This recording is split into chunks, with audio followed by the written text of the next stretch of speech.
Train छोड़कर metro में आ गए पर ट्रेन वाली आदतें नहीं छूटी। आप लोगों ने अक्सर देखा होगा ट्रेन की पटरी लोग अक्सर पार कर देते हैं एक प्लेटफॉर्म से दूसरे प्लेटफॉर्म पर जाने पर ये फैसिलिटी मेट्रो में अवेलेबल नहीं है। अगर यहाँ करेगा तो इंसान जो है वो सीधा ऊपर सुधार जाएगा। यहाँ पर अगर जिन लोगों ने इनको हाथ दिया है थोड़ी देर भी वो रुक जाते तो इनकी अभी यहाँ पर हेगड़ी निकल जाती। यार ये सारी चीज़ें जो होती है ना बिल्कुल गलत है। पर लेकिन इंसान जो है अब सोचो ये क्या देश के प्राइम मिनिस्टर हैं क्या? ये मतलब इतना भी टाइम नहीं इनके पास में थोड़ा घूम कर आ जाए और 5-5 मिनट में मेट्रो आ जाती है यार दूसरी। तो इसको कहते हैं बदतमीजी की पराकाष्ठा। तो ये सारी चीज़ें जो हैं कहीं ना कहीं रूल और रेगुलेशन की धज्जियाँ उड़ाती हैं, यहाँ पर नज़र आती हैं। अक्सर आप लोगों ने ये चीज़ें देखी होंगी और कहीं ना कहीं इनको कर कर काम को लोग अंदर से मोटिवेट फील करते हैं कि वाह क्या अचीवमेंट हो गया, ऐसा लग रहा है कारगिल पर वॉर लड़कर आ गए। ये बिल्कुल गलत बात है। और उम्र देखो इनकी, अधेड़ उम्र के इंसान लग रहे हैं। इनको देखकर बच्चे भी आगे अगर कोई देख रहा होगा छोटा बच्चा खड़ा हुआ तो वो भी सीखेगा कि हाँ यार ये तो बड़ा ही एक तरीके से अच्छा काम है, एक अंकल थे वो भी कर रहे थे तो हम भी कर सकते हैं। तो ये कुछ सोचना चाहिए यार। ये पर्टिकुलर जैसी चीज़ें करते हुए नजर आते हैं, मतलब सोचो एक मिनट के लिए। हाउस द जोश, हाउस द जोश, हाउस द जोश, हाउस द जोश।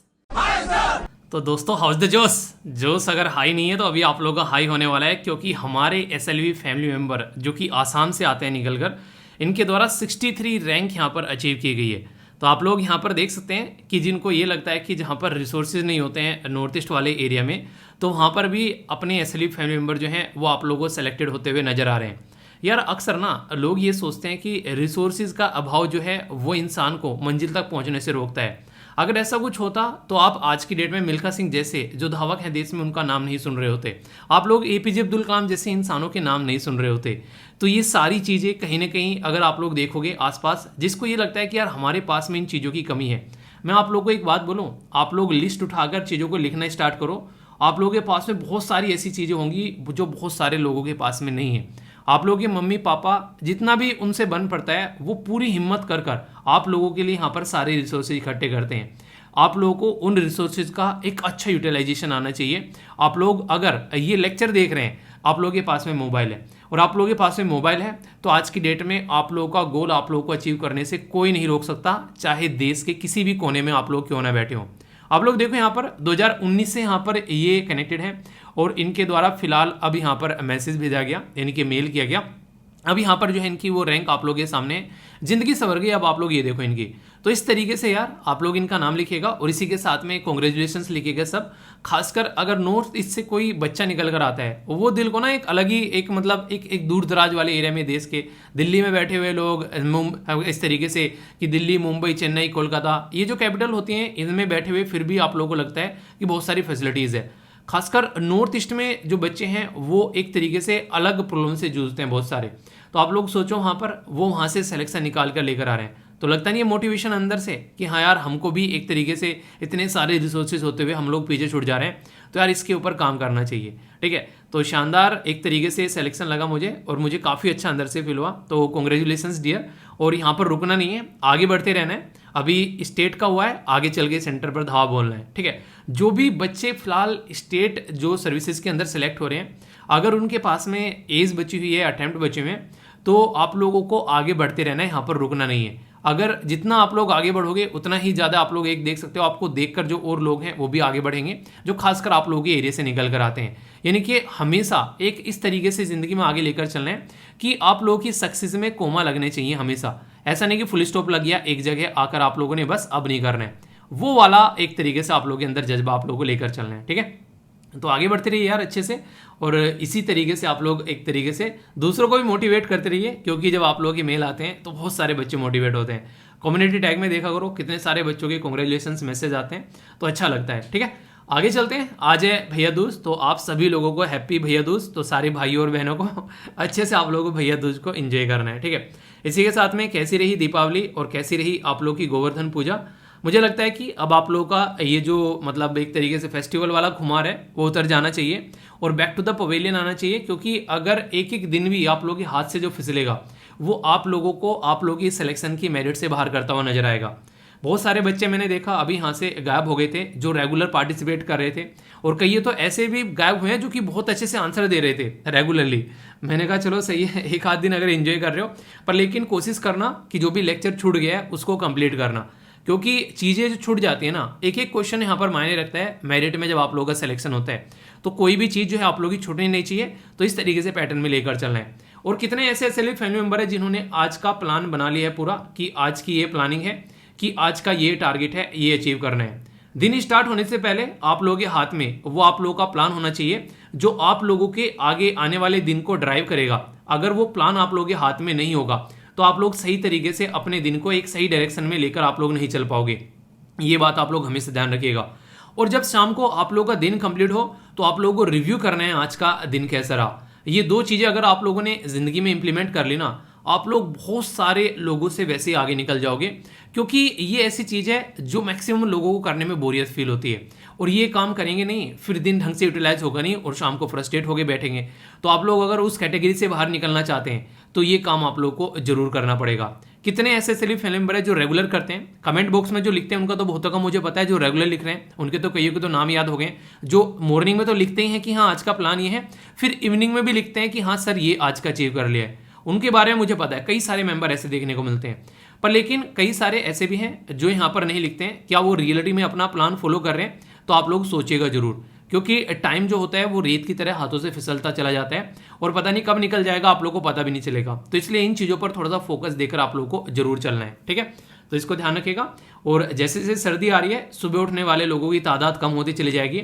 अगर आप लोग फिर भी उसी टाइम पर उठ रहे हो जिस टाइम पर आप लोगों ने डिसाइड किया है लेक्चर आने से पहले, तो ये आप लोग देखेगा आप लोग के अंदर एक अलग सा मोटिवेशन आएगा। जिस टाइम पर लोग सो रहे हैं उस टाइम पर आप लोग अपना एक्सरसाइज, आप लोग पानी पीना, अपनी एक्सरसाइज, अपना लेक्चर कंप्लीट कर चुके हैं। तो इसको कहते हैं सबसे पहले अपने दिन को स्टार्ट करना। वो भी एक अच्छा ही मोटिवेशन देता है यार, अगर देखो तो, ठीक है? एक बच्चा पूछ रहा था कि सर आगे भी ये लेक्चर जो है वो 6 बजे ही रहने वाला है क्या?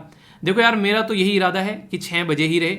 आप लोग अगर चाहते हो कि थोड़ा बहुत ऊपर नीचे हो तो मुझे बताना, पर मैं तो रिकमेंड करूंगा कि 6 बजे ही सही रहेगा। बाकी आप लोग बताना कि 6 बजे एक आदत बन जाए तो उससे अच्छा कुछ है नहीं, क्योंकि एक 6 बजे कोई इतना तो है नहीं यार, बहुत ही जल्दी है कि 4 बजे हो गया, ऐसा तो है नहीं। 6 बजे तो यार एक ऐसा टाइम है कि मतलब ये कि एक तरीके से गिरते से गिरता आदमी भी उठ जाता है कि हाँ यार 6 बजे तो उठ ही जाते हैं, अब तो चलना ही पड़ेगा। अगर उस टाइम भी नहीं उठ पा रहे हो तो यार फिर दिक्कत है। तो ये इसको इसी टाइम रहने दो, अगर मैं अपनी तरफ से रिकमेंड दूँ तो। बाकी आप लोग बताइएगा आप लोगों को क्या चाहिए, ठीक है? ये एक ऐसे पर्सनैलिटी है जो बहुत ही ज़्यादा रिसेंटली न्यूज़ में है और एक राज्य के गवर्नर है, इतना मैं हिंट दे देता हूँ। तो बताइए इन पर्सनैलिटी का नाम क्या है? बाकी एक और न्यूज़ जो कि सेलिब्रेट की जा रही है 2 देश में लगातार। एक तो भारत के अंदर तो सेलिब्रेट किए जा रहे हैं नए जो अभी ब्रिटेन के प्राइम मिनिस्टर बने हैं, तो यहाँ पर ऋषि साहब को सेलिब्रेट किया जा रहा है पाकिस्तान के अंदर भी। पाकिस्तान कह रहे हैं कि इनका जो मूल है वो हमारे देश के साथ में कनेक्टेड है। तो यहाँ पर इस तरीके की एक तरीके से अलग ही नहीं जो एक ट्रेंड देखने को मिल रहा है, ये दिखाने की कोशिश की जा रही है कि एक ऐसा देश जिसने बेसिकली हमारे देश पर 200 साल तक रूल किया है, उसका प्राइम मिनिस्टर जो है वो पाकिस्तानी मूल का है। हालांकि इन्होंने ये कभी खुद से नहीं बोला कि हाँ मैं पाकिस्तानी मूल का हूँ, वो एक अलग बात है, पर लेकिन फिर भी चलो सही है, कोई भी बात हो। अब देखो ये मुद्दा नहीं है कि ये किस मूल के है, मुद्दा ये है कि ये किस तरीके से यहाँ पर चीज़ों को लेकर चलते हैं और हमारे देश को खासकर कितना फ़ायदा होता है, फिर पाकिस्तान को कितना फ़ायदा होता है, वो देखने वाली बात होगी, ठीक है? तो काफ़ी इंपॉर्टेंट पर्सनैलिटी है, इनके बारे में आप लोग थोड़ा सा याद जरूर रखिएगा, ठीक है? तो ये कई बार इंपॉर्टेंट पर्सनैलिटी के खासकर क्वेश्चन जो है वो पूछ लिए आते हैं आप लोगों से एग्जाम के अंदर में, तो कन्फ्यूजन नहीं होना चाहिए। किसी इंसान के अगर पर्टिकुलर कैरेक्टर के बारे में जानना हो कि इंसान कैसा है, तो उसके सामने एक अमीर आदमी को उसकी रिएक्शन देखना और एक गरीब आदमी के सामने उसकी रिएक्शन देखना। अगर उसकी रिएक्शन सेम है तो वो इंसान जो है वो बिल्कुल सही इंसान है, यानी कि उसको ये फर्क नहीं पड़ता है कि सामने कोई एक कचरा उठाने वाला है या फिर देश का प्रेसिडेंट है, वो दोनों को एक ही तरीके से ट्रीट करता है रेस्पेक्ट के साथ में। तो यहाँ पर ये बात बोली गई है आइंस्टीन साहब के द्वारा यहाँ पर।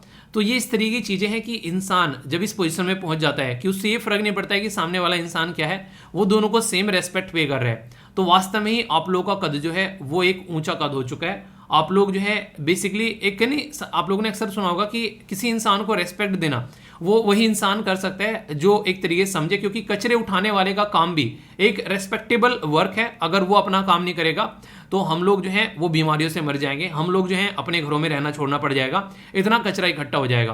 तो आप लोग इस चीज़ को यहाँ पर समझ सकते हैं। तो ये भी जरूरी है। गांव में तो अक्सर देखा होगा ये काम अक्सर इंसान खुद ही कर लेते हैं, जो भी खाद वगैरह इकट्ठा होता है उसको खेतों में ले जाते हैं, कचरा वगैरह जो इकट्ठा होता है, तो वो एक अलग चीज़ है। पर लेकिन शहरों में जो लोग रहते हैं उसके लिए बेसिकली यहाँ पर ये बात की जा रही है। तो अगर कुछ लिखने के लिए आ जाए इन सब चीज़ों से रिलेटेड आप लोग, तो यहाँ पर आइंस्टीन साहब की एक कोटेशन यूज़ कर सकते हैं। और फीडबैक जरूर दिया करो। लेक्चर आप लोगों को जैसा भी लगता है, अच्छा या बुरा, तो फीडबैक दिया करो उसको, जैसा भी आप लोगों को लगता है, या फिर आप लोगों को लगता है कि ये चीज़ कमी रह गई है, इसको इंप्रूव करना है, तो वो भी आप लोगों को जरूर पार्टिसिपेट करके बताना है। ठीक है, आज के जो SLV कमांडो है आप लोगों को यहाँ पर उनका नाम देखने को मिलेगा, तो अच्छे से पार्टिसिपेट करिए। आप लोग भी यहाँ पर इस तरीके से अपना नाम देख सकते हैं। मुस्कान के द्वारा काफ़ी शानदार तरीके से आंसर दिए गए। गोवर्धन स्कीम के बारे में मैंने पूछा था, वो भी इनके द्वारा डिटेल में बताया, और कल की वीडियो के नीचे मैंने पिन कर दिया था इनका आंसर। जिस किसी को आंसर नहीं पता है वो जाकर आप लोग आंसर देख लीजिएगा एक बार, सारे आंसर एक एक आप लोगों के माइंड में क्लियर हो जाएंगे। ओके, आगे बढ़ते हैं एक एक आर्टिकल की ओर। ये एक ऐसा टॉपिक है जिसमें मैं अच्छा खासा टाइम लेने वाला हूं और बैकग्राउंड इन्फॉर्मेशन के साथ में डिस्कस करने वाला हूं। जीएस पेपर 1 और इसी के साथ में एंसेंट हिस्ट्री के साथ में आप लोग इसको कनेक्ट करके देख सकते हैं। करंट प्लस स्टैटिक का मिक्सचर आप लोगों को यहाँ पर देखने को मिलेगा, जिससे लंबे समय तक भी आप लोग इसको याद रख पाएंगे। रिसेंटली कोई एग्जाम देने जा रहे हैं, फिर आगे कोई एग्जाम दोगे तो वहां पर भी आप लोगों से क्वेश्चन पूछा जा सकता है। अभी हुआ क्या, यहाँ पर आप लोगों को एक साइट देखने को मिलेगी हरियाणा में हिसार डिस्ट्रिक्ट के अंदर में, जिसका नाम है यहाँ पर राखीगढ़ी। ठीक है, तो ये एक पर्टिकुलर जो साइट है जो यहाँ पर कई बार न्यूज में भी रहती है, यहाँ पर जब खुदाई करते हैं तो रिसेंटली अभी यहाँ पर जब खुदाई के टाइम पर यहाँ पर तो ये फिर से यहाँ पर न्यूज में आ गई है। इस साइट के बारे में तो मैं आप लोगों से बातें करूंगा ही करूंगा। इसके चलते यहाँ पर हम लोग हड़प्पा के बारे में बहुत सारी बातें यहाँ पर जानेंगे, जिससे कि आप लोग इसको अच्छे से कनेक्ट कर पाओगे। तो राखीगढ़ी कहां पर है, तो ये अगर आप लोग ऑप्शनल सब्जेक्ट रखते हैं हिस्ट्री का, तो उसमें तो आप लोगों के डायरेक्ट क्वेश्चन पूछे जाते हैं मेंशन करने के लिए, इवन मैप के अंदर भी आप लोगों को बताइए यहाँ पर कि कहां पर ये लोकेटेड है। तो आर्कियोलॉजिकल सर्वे ऑफ इंडिया के द्वारा यहाँ पर इसके अंदर जब खुदाई की गई तो कई सारी स्ट्रक्चर यहां से निकल कर आई, और एक तरीके से इसको ज्वेलरी मेकिंग यूनिट का नाम दिया जा रहा है कि यहां पर हो सकता है कि पुराने टाइम पर ज्वेलरी बनाई जाती थी, तो उसके बारे में बात की गई। तो ये कौन कर रहा है, ये कर रहा है आर्कियोलॉजिकल सर्वे ऑफ इंडिया। तो इसके चलते यहां पर लगभग 3 महीने का लॉन्ग फेज एक्सकवेशन का यानी कि एक तरीके से खुदाई का प्रोग्राम यहां पर चला, और उसको अभी कंप्लीट किया गया है। तो 3 महीने की खुदाई के बाद में यहां पर ये कंक्लूजन इनके द्वारा निकाला गया है। तो हवा में बातें तो नहीं कर रहे हैं, कम से कम एक प्रॉपर स्टडी के थ्रू यहां पर ये बातें की जा रही हैं। और ये जो स्टडी की गई यहाँ पर आप लोगों को कई सारे कॉपर के गोल्ड ज्वेलरी, इसी के साथ में टेराकोटा टॉयज, ये सारी चीजें यहाँ से देखने को मिली, और यहाँ पर मिट्टी के बर्तन भी, और कई सारी सील, जैसे ठप्पा लगा देते हैं, सील लगा दी कि हाँ ये पर्टिकुलर चीज है। तो पुराने टाइम पे जब व्यापार किया करते थे तो ठप्पा लगाया करते थे, तो इस तरीके कई सारी सील्स भी यहाँ पर देखने को मिली। यहाँ पर अभी आर्कियोलॉजिकल जो साइट है यहाँ पर राखीगढ़ी के अंदर, ये लोगों को भी एक्सेसिबल की जाएगी ताकि लोग जो है इन चीजों के बारे में अंडरस्टैंड कर सकें, और फ्यूचर में विजिटर के लिए इसको फ्रेंडली बनाने की भी कोशिश की जाएगी ताकि लोग जो है हिस्ट्री को जान सकें। यहाँ पर डीएनए सैंपलिंग के लिए भी कई सारी चीजें कलेक्ट की गई हैं। खासकर अगर बात करें तो लोगों के स्केलेटन जो होते हैं, यानी कि स्केलेटन के बारे में बात की जाए तो आप लोग कुछ ऐसे कंकाल देखने को मिलेंगे। तो ये जो कंकाल है यहाँ पर ये सारे निकाले गए, क्योंकि ये स्केलेटन जो होते हैं इनसे पता लगाया जा सकता है इंसान के बारे में कि किस तरीके की इंसान की स्ट्रक्चर हुआ करती थी। कई सारी चीजों का पता यहाँ पर चल जाता है। ठीक है, उस टाइम पर हिस्ट्री कैसी हुआ करती थी। तो बेसिक ये फंडा आप लोगों को देखने को मिलेगा। बेसिक एक तरीके से सॉल्यूशन निकालने की कोशिश की जाती है जो पुराने टाइम की प्रॉब्लम है, ताकि हिस्ट्री को और ज्यादा रिफाइंड हम लोग कर सकें, और ज्यादा रिफाइंड वे में हम लोग हिस्ट्री को अंडरस्टैंड कर सकें कि उनकी फूड हैबिट कैसी हुआ करती थी, क्या क्या वो लोग खाया करते थे। ठीक है, तो पुराने टाइम पर यहाँ पर क्या क्या चीजें थी उनको अंडरस्टैंड करने की कोशिश की जाती है। आप लोगों ने हिस्ट्री पढ़ी होगी, हिस्ट्री में काफी इंपॉर्टेंट एक स्टार्टिंग में टॉपिक निकल कर आता है कि सोर्सेज ऑफ हिस्ट्री क्या है। तो कहीं खुदाई के बारे में बात की जाती है, कहीं किताबों के बारे में बात की जाती है, कहीं आप लोगों को किसी शिलालेख के बारे में बातें की जाती है। तो ये हिस्ट्री के सोर्सेज हैं जहां जहां से हिस्ट्री हम लोग जानते हैं, वरना कोई कहानी थोड़ी ना सुना रहा आप लोगों को आके कि हिस्ट्री में ये चीज थी, हिस्ट्री में ये चीज थी। ये सारे कोई ना कोई सोर्सेज हैं जिसने कहीं ना कहीं पढ़े हैं, इनको किताबों में लिखा है, कहीं ना कहीं खुदाई में मिले हैं, किसी के द्वारा कहीं पर किसी दीवार पर उकेर दिए गए हैं। तो इस तरीके से यहाँ पर इसके बारे में हम लोग जान पाते हैं। तो ये हिस्ट्री का पार्ट होता है, और जैसे जैसे हम लोग की चीजें पता चलती रहती है वैसे वैसे हिस्ट्री जो है चेंज होती रहती है। जो कहते हैं ना कि हिस्ट्री चेंज नहीं होती है, हिस्ट्री भी चेंज होती है, वैसा जैसे जैसे आप लोगों को चीजों का पता चलता रहता है। एग्जैक्ट लोकेशन अगर आप लोग यहाँ पर इस साइट का देखना चाहेंगे तो ये राखीगढ़ी आप लोगों को हिसार हो गया, यहाँ पर ये हरियाणा हो गया, तो यहाँ पर आप लोगों को देखने को मिलेगी एग्जैक्ट ये लोकेशन आप लोगों के सामने राखीगढ़ी साइट की।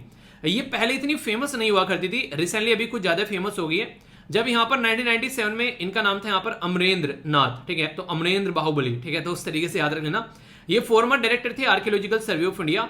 तो यहाँ पर इनके द्वारा खुदाई की गई, काफी डिटेल में यहाँ पर चीजों का पता लगाया गया, और उससे फिर चीजों को आगे अंडरस्टैंड किया गया, तो वहां से चीजें काफी ज्यादा सामने निकल कर आई। तो ये आर्कियोलॉजिकल सर्वे ऑफ जो इंडिया है उसके हेड थे, तो यहाँ पर इसके चलते काफी आसानी से इस प्रोजेक्ट को आगे लेकर चल पाए। राखीगढ़ी लार्जेस्ट हड़प्पा साइट है इंडियन सब कॉन्टिनेंट के अंदर में, तो इसके चलते भी इसकी इंपोर्टेंस जो है वो कुछ ज्यादा ही यहाँ पर बढ़ जाती है। आप लोग समझ सकते हैं यहाँ पर, तो इसके चलते लोग जो है और ज्यादा जानने के लिए उत्सुक हो जाते हैं।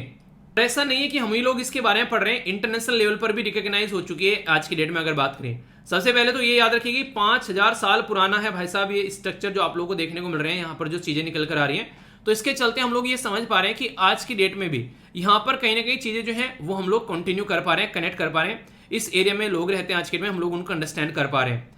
जो यहाँ पर रिवर के बारे में बात की जाती है, तो ये रिवर आप लोग याद रखिएगा, ये साइड जो है ये है सारा, ये है बेसिकली। देखिए आप लोगों से क्या होता है, अभी आप लोगों में कई सारी रिवर के नाम बताऊंगा और फिर यहाँ पर इनको मैच करके भी हम लोग देखेंगे, जो कि कई बार क्वेश्चन भी पूछा जा चुका है। यहाँ पर देखिएगा, जैसे कि यहाँ पर तो अभी आप लोगों को एक रिवर के बारे में बता रहा हूँ, ठीक है। सरस्वती रिवर का प्लेन जो है वहां पर आप लोगों को देखने को मिलेगा, जो कि लगभग घाघर रिवर से यहाँ पर 27 किलोमीटर आप लोगों को दूर नजर आएगी। पर लेकिन रियलिटी में अगर बात करें तो ये क्वेश्चन बन चुके हैं। Indus valley civilisation Indus river पर है। इजिप्टियन सिविलाइजेशन जो आप लोगों को इजिप्ट के अंदर जो देखने को मिलती है वो नाइल रिवर पर बसी हुई है। इसके पीछे एक फैक्ट मैं आप लोगों को बताऊंगा अभी। मेसोपोटामिया जो है यहाँ पर ये टिग्रिस या फिर इसको यूरोफेट रिवर भी आप लोग बोलते हैं। चाइनीज सिविलाइजेशन जो है ये हुआंग जो हो रिवर है उसके किनारे पर आप लोगों को देखने को मिलेगी। देखिए सिविलाइजेशन जो थी पुराने टाइम पर जब यहाँ पर लोग जाकर बसे थे, वो किन एरिया में जाकर बसे थे, वहां जहां पर पानी होगा, क्योंकि पानी होगा तो अपनी डे बाय डे की जो जिंदगी है वो पूरा कर पाएंगे। अभी आप लोगों ने मोहनजोदारो नाम की मूवी देखी होगी ऋतिक रोशन की, अगर हाँ तो बताइए। उसमें आप लोगों ने देखा होगा कि वो नदी के किनारे बेसिकली रहा करते थे, ठीक है। उसके ऊपर बांध बनाया, वो सारी चीजें, और उसके बाद में गंगा के किनारे जाकर बसने लगे थे। तो ये सारी चीजें उसमें मूवी के अंदर दिखाई गई है। तो बेसिक पर्पज यहाँ पर ये होता था नदी के किनारे रहने का, कि उनकी सारी जो भी आवश्यकताएं हैं उनकी पूर्ति हम लोग कर पाते थे। मई 2012 में ग्लोबल हेरिटेज जो फंड है उसने डिक्लेयर किया कि राखी गढ़ी जो है one of the 10 most endangered heritage site है एशिया के अंदर। मतलब वो साइट जो कि खत्म होने की कगार पर पहुंच रही है। इसका क्या मतलब होता है? इसका मतलब ये होता है कि मान लो कहीं पर एक टूटी फूटी कोई स्ट्रक्चर है और वहां पर कोई इसका ध्यान नहीं रख रहा है, लोगों ने क्या किया, एक दो ईंट उठाकर ले गए, कोई और कुछ उस स्ट्रक्चर उठाकर ले गया, कोई कुछ ले गया। तो देखते ही देखते वहां पर कई सारी ऐसी स्ट्रक्चर जो है वो दिल्ली में से खत्म हो चुकी है। ये खुद यहाँ पर आर्कियोलॉजिकल सर्वे ऑफ इंडिया बोलता है कि यहाँ पर कोई ना कोई स्ट्रक्चर हुआ करती थी, वो खत्म हो चुकी है आज के डेट में। क्यों?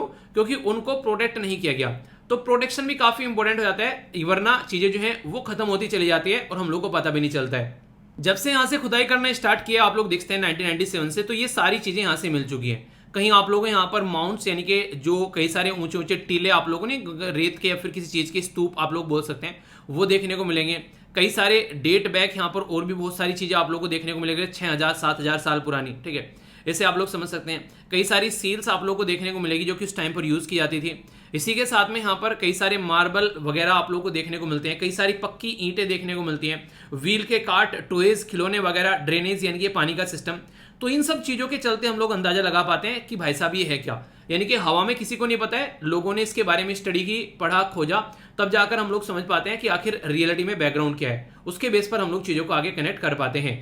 कई सारे बच्चों के मन में ये कंफ्यूजन आता है कि इंडस वैली सिविलाइजेशन भी नाम सुना है हम लोगों ने, हड़प्पा सिविलाइजेशन भी नाम सुना है। आखिर दोनों में डिफरेंस क्या है यार, ये तो बता दो एक मिनट। इसमें डिफरेंस कोई ज्यादा बड़ी बात है नहीं। नॉर्मली क्या होता है, आप लोगों ने देखा भी होगा कि जिसके बारे में हम लोग जानते हैं ना, घर में कोई बड़ा इंसान है वो फेमस है कि ये ना फुलाने के परिवार से आते हैं, ढिमकाने के परिवार से आते हैं, एक बाबा दादा का कोई, ताऊ जी का कोई नाम था, तो उसके हिसाब से चीजें चलती रहती हैं। तो उसी के नाम पर चीजें आप लोग देखने को मिलते हैं। इंडस वैली सिविलाइजेशन भी ऐसे ही यहाँ पर चली।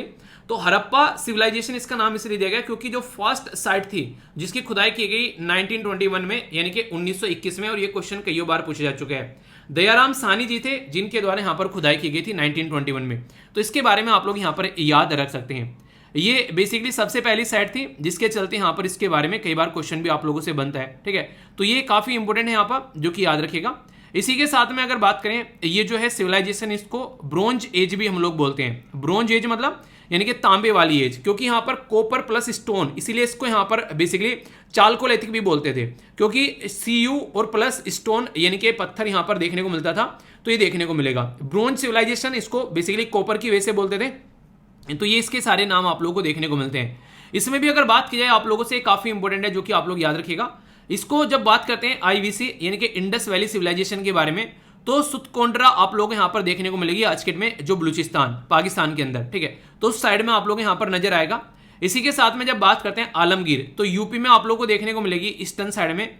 इसी के साथ में दायमामाद महाराष्ट्र के अंदर देखने को मिलेगी साउथ में। मांडा ये जम्मू एंड कश्मीर में देखने को मिलेगी नॉर्थ में। आखिर मैं आप लोगों को ये कहानी क्यों सुना रहा हूं कि ये यहाँ पर है, ये यहाँ पर है, इसका बेसिक पर्पज क्या है बताने का।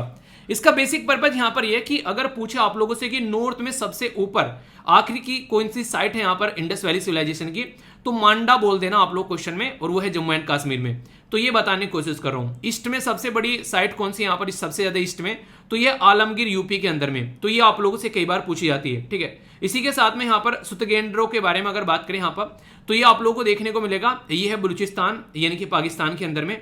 और सेम बात आप लोगों को देखने को मिलेगी दाइमाबाद। दाइमाबाद आप लोगों को महाराष्ट्र के अंदर देखने को मिलेगा। तो ये ईस्ट वेस्ट नॉर्थ साउथ अगर आप लोग इसको ऐसे रखेंगे तो इससे कईयों बार क्वेश्चन बन चुके हैं इसको मैच करने के लिए, इसलिए मैंने आप लोगों को यहां पर इसके बारे में बताया, ठीक है। तो आप लोग अगर यहां पर इसको समझ पाते हैं तो कोई कंफ्यूजन आप लोगों को यहां पर देखने को नहीं मिलेगा। तो इसलिए बेसिक चीजें जो है आप लोगों के माइंड में इसको लेकर क्लियर होनी चाहिए। एक इंटरेस्टिंग चीज मैं आप लोगों को बताता हूं जहां से कईयों बार आप लोग ये क्वेश्चन पूछे जाते हैं, और इसको थोड़ा ध्यान से सुनिएगा। जब हम लोग बात करते हैं स्टोन एज के बारे में, तो यहां पर बेसिकली हम लोग बात करते हैं कई चीजों के बारे में आप लोगों को देखने को मिलेगा। एक को बोलते हैं हम लोग पैलियोलिथिक एज। तो पैलियोलिथिक जो एज होती है यहां पर, इसमें आप लोग को स्टोन का यूज देखने को मिलता है। स्टोन का यूज करते थे यहां पर एक तरीके से लोग, और फूड को गैदर किया करते थे इधर उधर घूम घाम कर। और इसी के साथ में यहां पर इसी टाइम पर जो यहां पर फायर यानी कि आग का इन्वेंशन किया गया, ठीक है। तो ये आप लोगों को देखने को मिलेगा पैलियोलिथिक एज के बारे में। इसके बाद में जब आप लोग आगे चलोगे थोड़ा सा, फिर आप लोगों को देखने को मिलेगा मीजोलिथिक एज। तो जो मीजोलिथिक एज हुआ करती थी उसमें हम लोग ट्रांजिशन के फेज में आए, यानी कि स्मॉल स्टोन यूज करने लगे। पहले बड़े बड़े पत्थर यूज करते थे, अब उन पत्थरों से हथियार बनाने लगे, ठीक है। और इसी के साथ में ट्रांजिशन फेज क्यों बोला गया इसको, क्योंकि पहले हंटर और गैदरर हुआ करते थे, अभी यहां पर फार्मिंग स्टार्ट कर दी, यानी कि खेतों में कुछ चीजों को उगाने लगे। और जब इंसान खेतों में चीजों को उगाना स्टार्ट कर देता है तो उसकी जिंदगी जो है स्टेबल हो जाती है, क्योंकि खेती एक जगह करेगा वहां पर, तो घुमक्कड़ वाली जिंदगी जो है वो यहां से खत्म होना स्टार्ट होने लगी। और जब यहां पर तीसरे फेज में आप लोग पहुंचेंगे जिसको बोलते हैं नियोलिथिक एज, तो यहां पर सबसे जो बड़ा आविष्कार हुआ वो था पहिए, यानी कि एक तरीके से यहां पर व्हील का आविष्कार, और इसकी वजह से दुनिया चेंज हो गई। पहले आप लोग समझिए एक चीज से किसी चीज को आप लोग रगड़ कर खींच कर लेकर जा रहे हैं तो जिंदगी कितनी टफ थी। अब यहां पर पहिए लगा दिए गाड़ी के अंदर में और उसके ऊपर रखकर चीजों को आसानी से ले जा रहे हैं। पहले लोगों को आने जाने के लिए भी काफी दिक्कतें होती थी, ज्यादा सामान खींचने में दिक्कतें होती थी।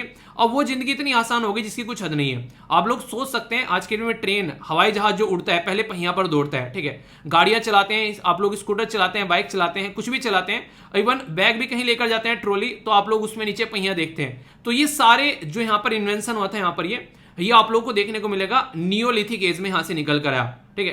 तो इसके चलते यहां पर आप लोग इसको याद रख सकते हैं। फिर आप लोगों को आगे देखने को मिलेगा, इसको बोलते हैं बेसिकली कैल्कोलिथिक एज। तो कैल्कोलिथिक एज में यहां पर आप लोग को देखने को मिलेगा बेसिकली जिसमें यहां पर जो कॉपर प्लस स्टोन का यूज किया गया, इस्तेमाल किया गया। तो ये भी काफी इंटरेस्टिंग है, इसको मैंने याद किया था उस टाइम पर, एक्रोनिम बनाया था। तो यहां पर इसको याद रखते हैं आप लोग पीएम, ठीक है। पीएम हो गया, इसी के साथ में एनसी, ठीक है।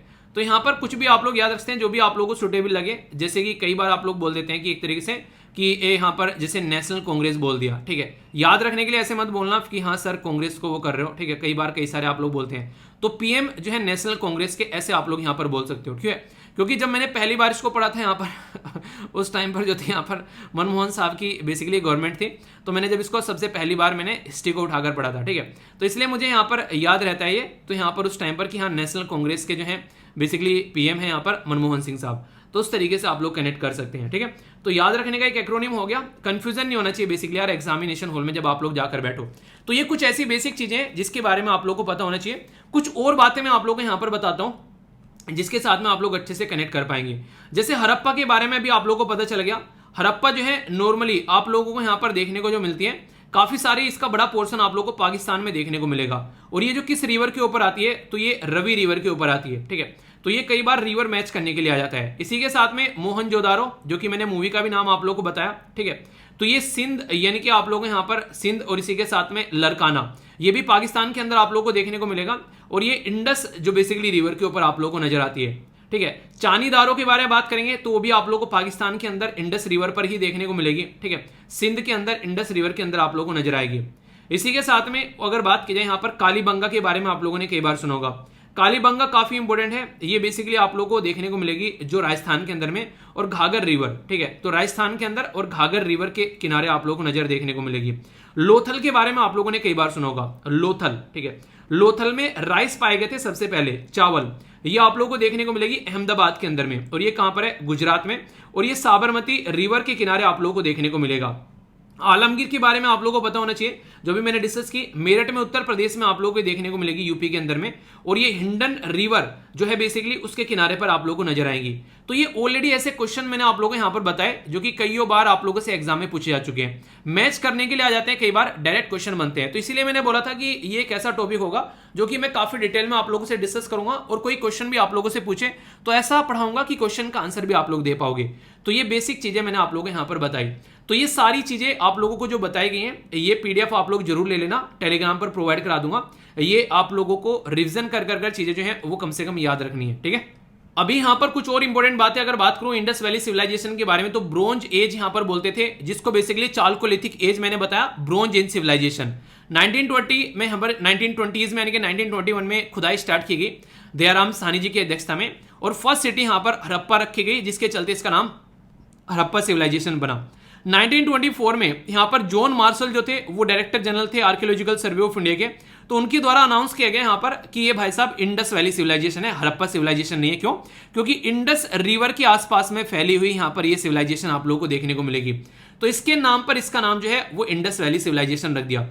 तो ये जो भी बातें अभी आप लोगों को बताई गई हैं, ये सारी साइट जो है वो आप लोगों के लिए पीपीटी के अंदर भी इसलिए डाल दी गई हैं ताकि आप लोग आसानी से इनको याद रख सको। तो ये बेसिक क्वेश्चन आप लोगों से एग्जाम में बन जाते हैं, और इनको थोड़ा सा नजर रखना, क्योंकि क्वेश्चन एग्जाम में नहीं छूटना चाहिए। बेसिक पर्पज मेरा ये रहता है।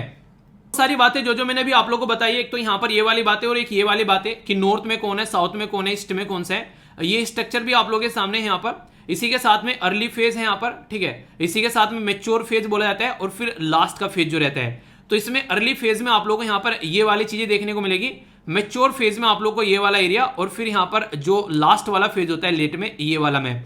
तो ये एक इस तरीके का स्ट्रक्चर आप लोगों को दिया जा रहा है ताकि आप लोग आसानी से इससे क्वेश्चन जो है वो सोल्व कर सको, ठीक है। तो मैं आशा करता हूं आप लोगों ने बहुत ही अच्छे से इस आर्टिकल को सुना है। अब कितना अच्छे से सुना है वो तो पता चलेगा जब मैं आप लोगों से क्वेश्चन पूछूंगा, उनका आंसर कितने अच्छे से आप लोग कर पाते हो। तो एक बार नजर डाल लेते हैं क्या क्या हम लोगों ने डिस्कस किया। मैंने बताया कहां कहां से क्या क्या चीजें निकाली गई है, राखी गढ़ी के बारे में सारी बातें बताई, कुछ मैंने सोर्स वगैरह भी आप लोगों को यहां पर बताए, क्या क्या मुद्दे यहां पर मिले हैं उसके बारे में भी एक आइडिया आप लोगों को दिया, इंडस वैली सिविलाइजेशन के बारे में बताया, और इसी के साथ में कौन कौन सा टाइम ड्यूरेशन है वो बताया, किस नदी के किनारे पर कौन कौन सी साइट पाई जाती है उसके बारे में डिस्कस किया, इसी के बारे में बेसिक चीजें जानी, और ये पिक्चर भी मैंने आप लोगों को यहां पर दिखाई। अब यहां पर मैं आशा करता हूं क्वेश्चन का आंसर आप लोग अच्छे से कर पाओगे। मैं पहले दोनों क्वेश्चन आप लोगों के लिए पढ़ता हूं। यूपीएससी 2013 में एक क्वेश्चन पूछा गया, और यहां पर यूपीएससी 2017 में एक क्वेश्चन पूछा गया। दोनों क्वेश्चन पढ़ने के बाद में आप लोग चीजों को समझ पाओगे कि यूपीएससी कैसे एक बार कोई क्वेश्चन पूछ लेता है, उसी की स्टेटमेंट को घुमाकर आगे भी किसी न किसी क्वेश्चन में डाल देता है, जिससे कि आप लोगों को यह बोलता जाता है कि इसीलिए यूपीएससी के पुराने क्वेश्चन पेपर आप लोगों को अच्छे से अटेम्प्ट करने चाहिए। तो यहां पर बात की जा रही है, पहले समझते हैं बात की जा रही है किसके बारे में, ये इंडस सिविलाइजेशन के बारे में बात की जा रही है। तो इंडस सिविलाइजेशन जो है उसमें बोला गया है कि कई सारे टेम्पल्स वगैरह देखने को मिला करते थे, बड़े बड़े टेम्पल्स वगैरह देखने को मिला करते थे। दूसरा बोला गया वर्शिप जो थी वो मेल और फीमेल दोनों डाइटीज की जाती थी, यानी कि दोनों देवताओं की, जिसमें मेल भी थे और फीमेल भी थे। तीसरा बोला गया है यहाँ पर हॉर्स थे जो कि चैरियट को ड्रोन किया करते थे बेसिकली, यानी कि बेसिकली बात की जा रही है कि एक तरीके से जो वारफेयर था, यानी कि जो युद्ध के ग्राउंड थे उनमें घोड़े यूज किया करते थे रथों को खींचने के लिए। तो ये बातें यहां पर बोली गई है। तो कौन सी स्टेटमेंट करेक्ट है? ए में बोला गया 1 और 2, बी में बोला गया 2 ओनली, सी में बोला गया 1 और 3, 1 2 3 और नन ऑफ द अबव। सही आंसर आप लोगों को बताना है। एक और क्वेश्चन पढ़ लेते हैं इसी बहाने से, फिर आप लोगों को सारी चीजें बताऊंगा डिटेल में। अभी बात की जा रही है ऋग्वेद के बारे में, यानी कि ऋग्वेदिक आर्यन और इंडस जो वैली है उसके लोगों के बारे में यहां पर डिफरेंस के ऊपर क्वेश्चन दिया गया है। तो यहां पर क्या बोला गया कि ऋग्वेदिक जो आर्यंस थे वो कोट वगैरह, यानी कि जो कवच वगैरह नहीं होता है एक तरीके से, वो यूज किया गए थे, हेलमेट्स वगैरह यूज किया करते थे जो एक तरीके से लड़ाई के टाइम पर। इंडस वैली सिविलाइजेशन में ऐसे कोई भी एविडेंस देखने को नहीं मिलते हैं इनके द्वारा। एक तो स्टेटमेंट ये बोली गई है। दूसरा, ऋग्वेदिक आर्यन जो थे वो गोल्ड, सिल्वर और कॉपर के बारे में जानते थे, जबकि इंडस वैली में जो लोग थे वो ओनली कॉपर के और आयरन के बारे में जानते थे। तीसरा बोला गया कि ऋग्वेदिक आर्यन जो है यहाँ पर, ये काफी इंपॉर्टेंट है, ठीक है। ऋग्वेदिक आर्यन जो है वो डोमेस्टिकेटेड करते थे हॉर्स को, जबकि यहां पर कोई एविडेंस ऐसा नहीं देखने को मिलता है इंडस वैली के लोगों के टाइम पर कि वो हॉर्स जैसे किसी एनिमल से यहां पर कनेक्टेड थे। अब ये जो स्टेटमेंट है, अगर आप लोग अब पहले वाला क्वेश्चन पढ़ोगे तो यहां पर क्या बोल रखा है, they employed horse drawn the chariot and the warfare. तो आप लोगों को यहां पर देखने को मिलेगा कि बड़े बड़े युद्ध होते थे, इसका मतलब तो पर, लेकिन दूसरी स्टेटमेंट में आगे चलकर बोल दिया कि यहां पर ऐसा कुछ देखने को मिलता ही नहीं था, कि ये हॉर्स के बारे में जानते भी थे।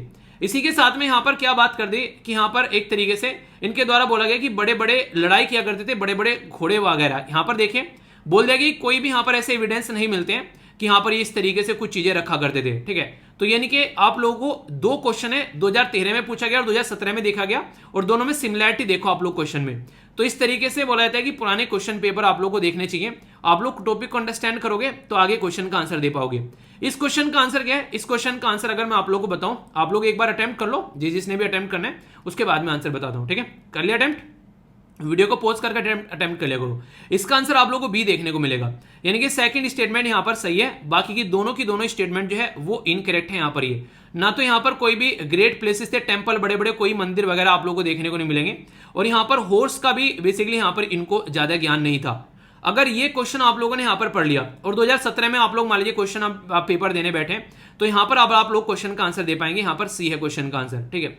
यानी क्या बोला गया यहां पर बोला गया है बेसिकली, क्या बोला गया है? ये बोला गया कि ऋग्वेद के जो आर्यंस थे वो बोला गया है, जो ऋग्वेदिक आर्यंस थे वो गोल्ड सिल्वर इन सब चीजों के बारे में जानते थे, पर इंडस वैली नहीं। भैया वो भी जानते थे, ऐसा कैसे हो गया कि ये नहीं जानते थे? उनको भी कई सारी चीजों की नॉलेज थी यहां पर, ऐसा नहीं है कि यहां पर इन चीजों की नॉलेज नहीं थी। तो ये बातें यहां पर बोली जा रही है, ठीक है। तो ओनली कॉपर और आयरन के बारे में यहां पर बात की जा रही है, तो ये काफी इंटरेस्टिंग है। ये अलग से भी क्वेश्चन यहां पर पूछा जा चुका है एग्जाम के अंदर में। इनको बेसिकली आयरन के बारे में कोई, यानी कि लोहे के बारे में इनको कोई खबर नहीं थी। Gold, copper, silver, bronze, metal ये सारे जानते थे यहां पर, तो गोल्ड, कॉपर, सिल्वर ये सारी इनको पता थी, पर लेकिन लोहे की याद इनको नहीं था, और ये क्वेश्चन कई बार एग्जाम में पूछा चुका है, ठीक है। तो यहां से आप लोग देखते हैं, अभी मैंने बोला कि ये घोड़ों को डोमेस्टिकेटेड नहीं करते थे, उसके बारे में अवेयर नहीं थे यहां पर, नॉलेज ही नहीं थी यहां पर, तो सीधी सीधी स्टेटमेंट दे रखी है यहां पर। तो इस तरीके से पुराने क्वेश्चन पेपर अगर आप लोग देखोगे तो आने वाले टाइम में आप लोगों को कई सारे क्वेश्चन आप लोग सोल्व कर पाएंगे, पर लेकिन पुराने क्वेश्चन पेपर को ढंग से देखना पड़ेगा।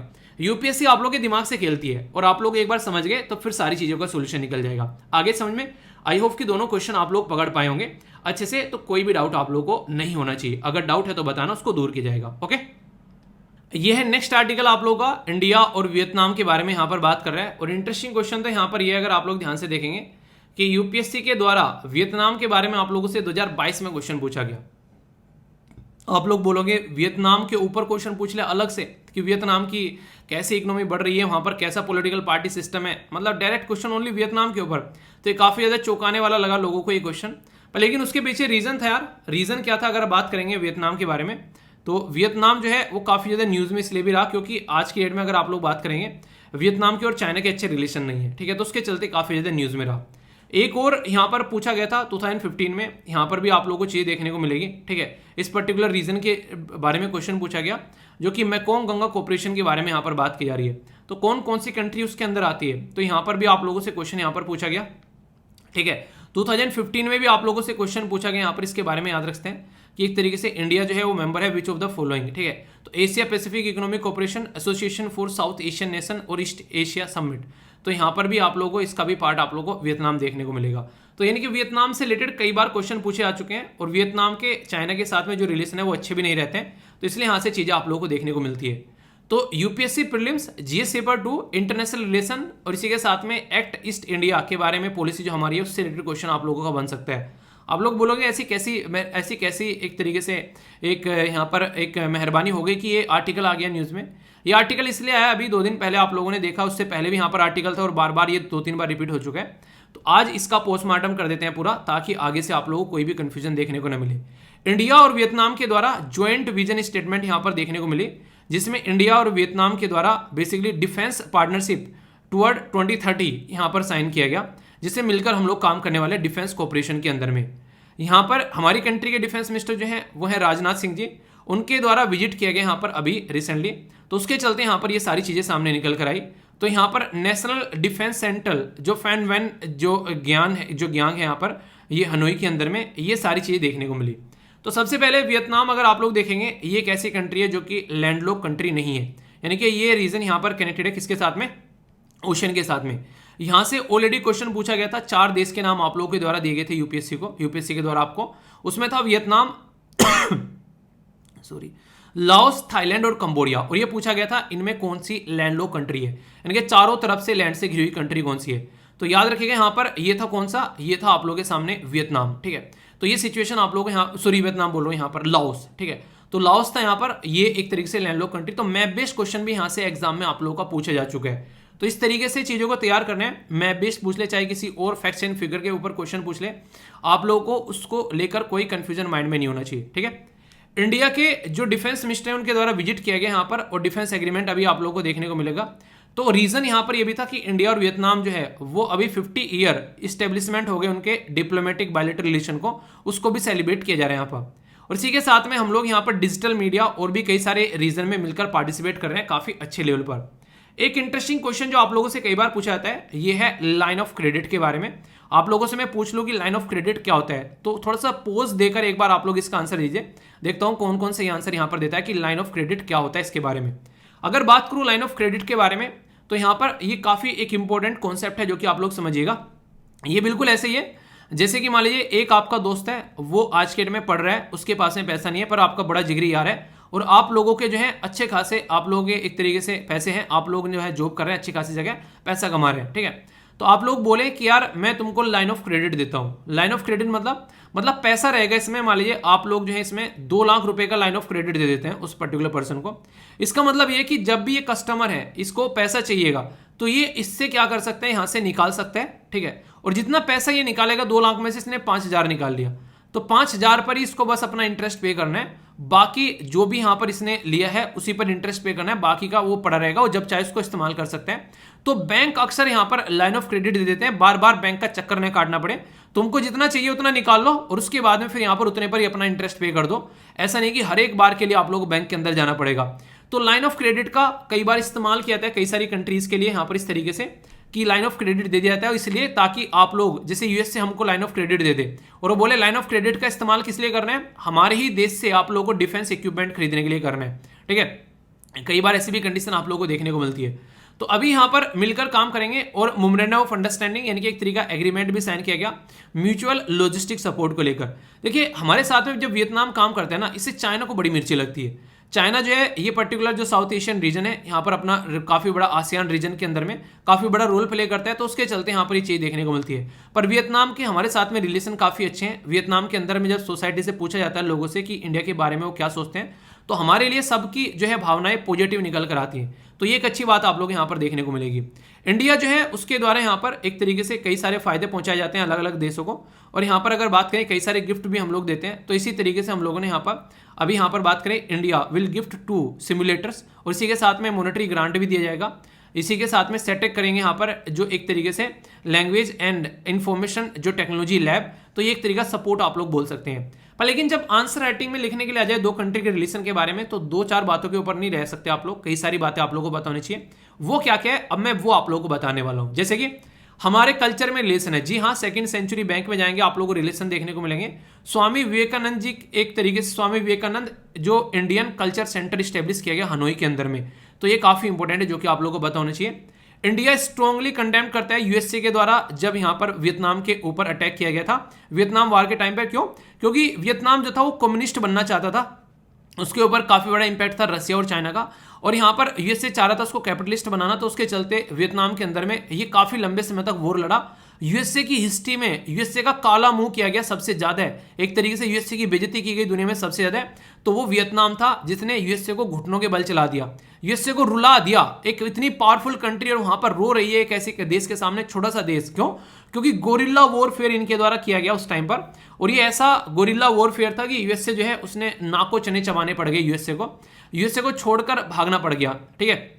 इवन यहां पर एक जब मैं एक बार एक पर्टिकुलर नहीं हिंदी का वो एक आर्टिकल था वहां पर डिस्कशन चल रहा था, उसको मैं सुन रहा था, तो उसमें ये बोला गया कि ऐसी ऐसी बातें देखने को मिली कि मतलब एक तरीके से जब कटाक्ष कसते हैं तो छोटे छोटे बच्चे जो पेट में थे उन्होंने बोला हमें बाहर निकाल, हम देखेंगे यूएसए को, ठीक है। तो ऐसे भी कटाक्ष यहाँ पर देखने को मिले कि एक तरीके से कि यूएसए को छोटे से छोटा बच्चा भी जो उसको यूएसए को भगाने के लिए तैयार था। ये चीजें आप लोग समझ सकते हैं।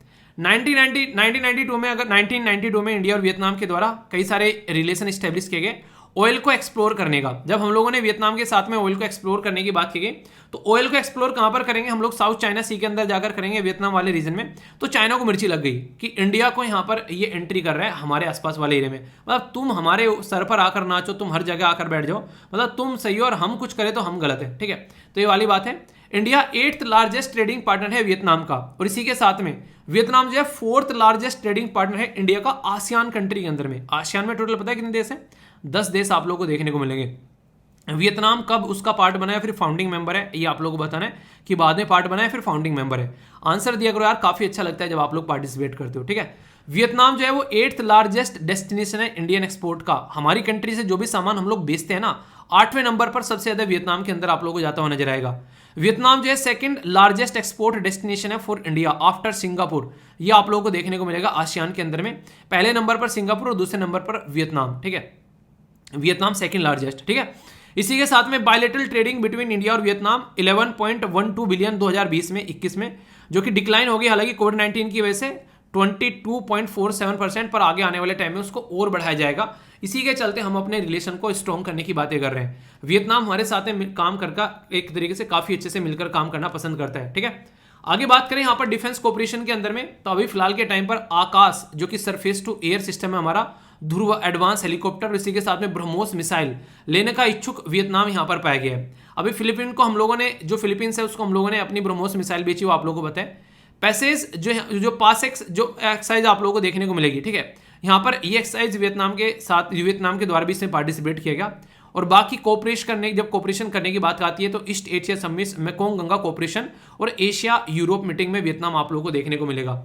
ये जो मेकोंग गंगा कोऑपरेशन है, इसके बारे में कई बार क्वेश्चन आप लोगों से पूछ लेते हैं। तो इसके अंदर इंडिया है, म्यांमार है, लाओस है, थाईलैंड है, कंबोडिया है और वियतनाम आप लोगों को देखने को मिलेगा।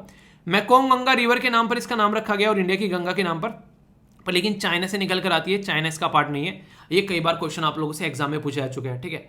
तो याद रखिएगा, ईस्ट एशिया समिट में अगर बात करें तो ये कंट्री आप लोगों को देखने को मिलेगी। इसमें आप लोगों को यहाँ पर बेसिकली रसिया और आप लोगों को यूएसए भी नजर आएगा। देखता हूं कितने अच्छे से आप लोगों ने यहां पर ये आर्टिकल सुना है। इन क्वेश्चंस के आंसर आप लोगों को यहां पर देने हैं। बोला गया कि Asia Pacific economic cooperation India member है, ठीक है। इसी के साथ में association of south east Asia India member है और ईस्ट एशिया समिट का इंडिया मेंबर है, ठीक है। तो आंसर इसका आप लोगों को यहां पर देखने को मिलेगा। क्या पूछा गया? करेक्ट पूछा गया, तो भी है, ठीक है। तो यहां पर भी है कि association of south east Asia nation, ठीक है। तो ये आप लोग यहां पर याद रखते हैं। सर आप लोगों को यहाँ पर इसका बी देखने को मिलेगा, यानी कि इंडिया जो मेंबर है वो यहाँ पर ओनली किसका है? ये 3 का मेंबर है, यानी कि ईस्ट एशिया समिट का, ठीक है।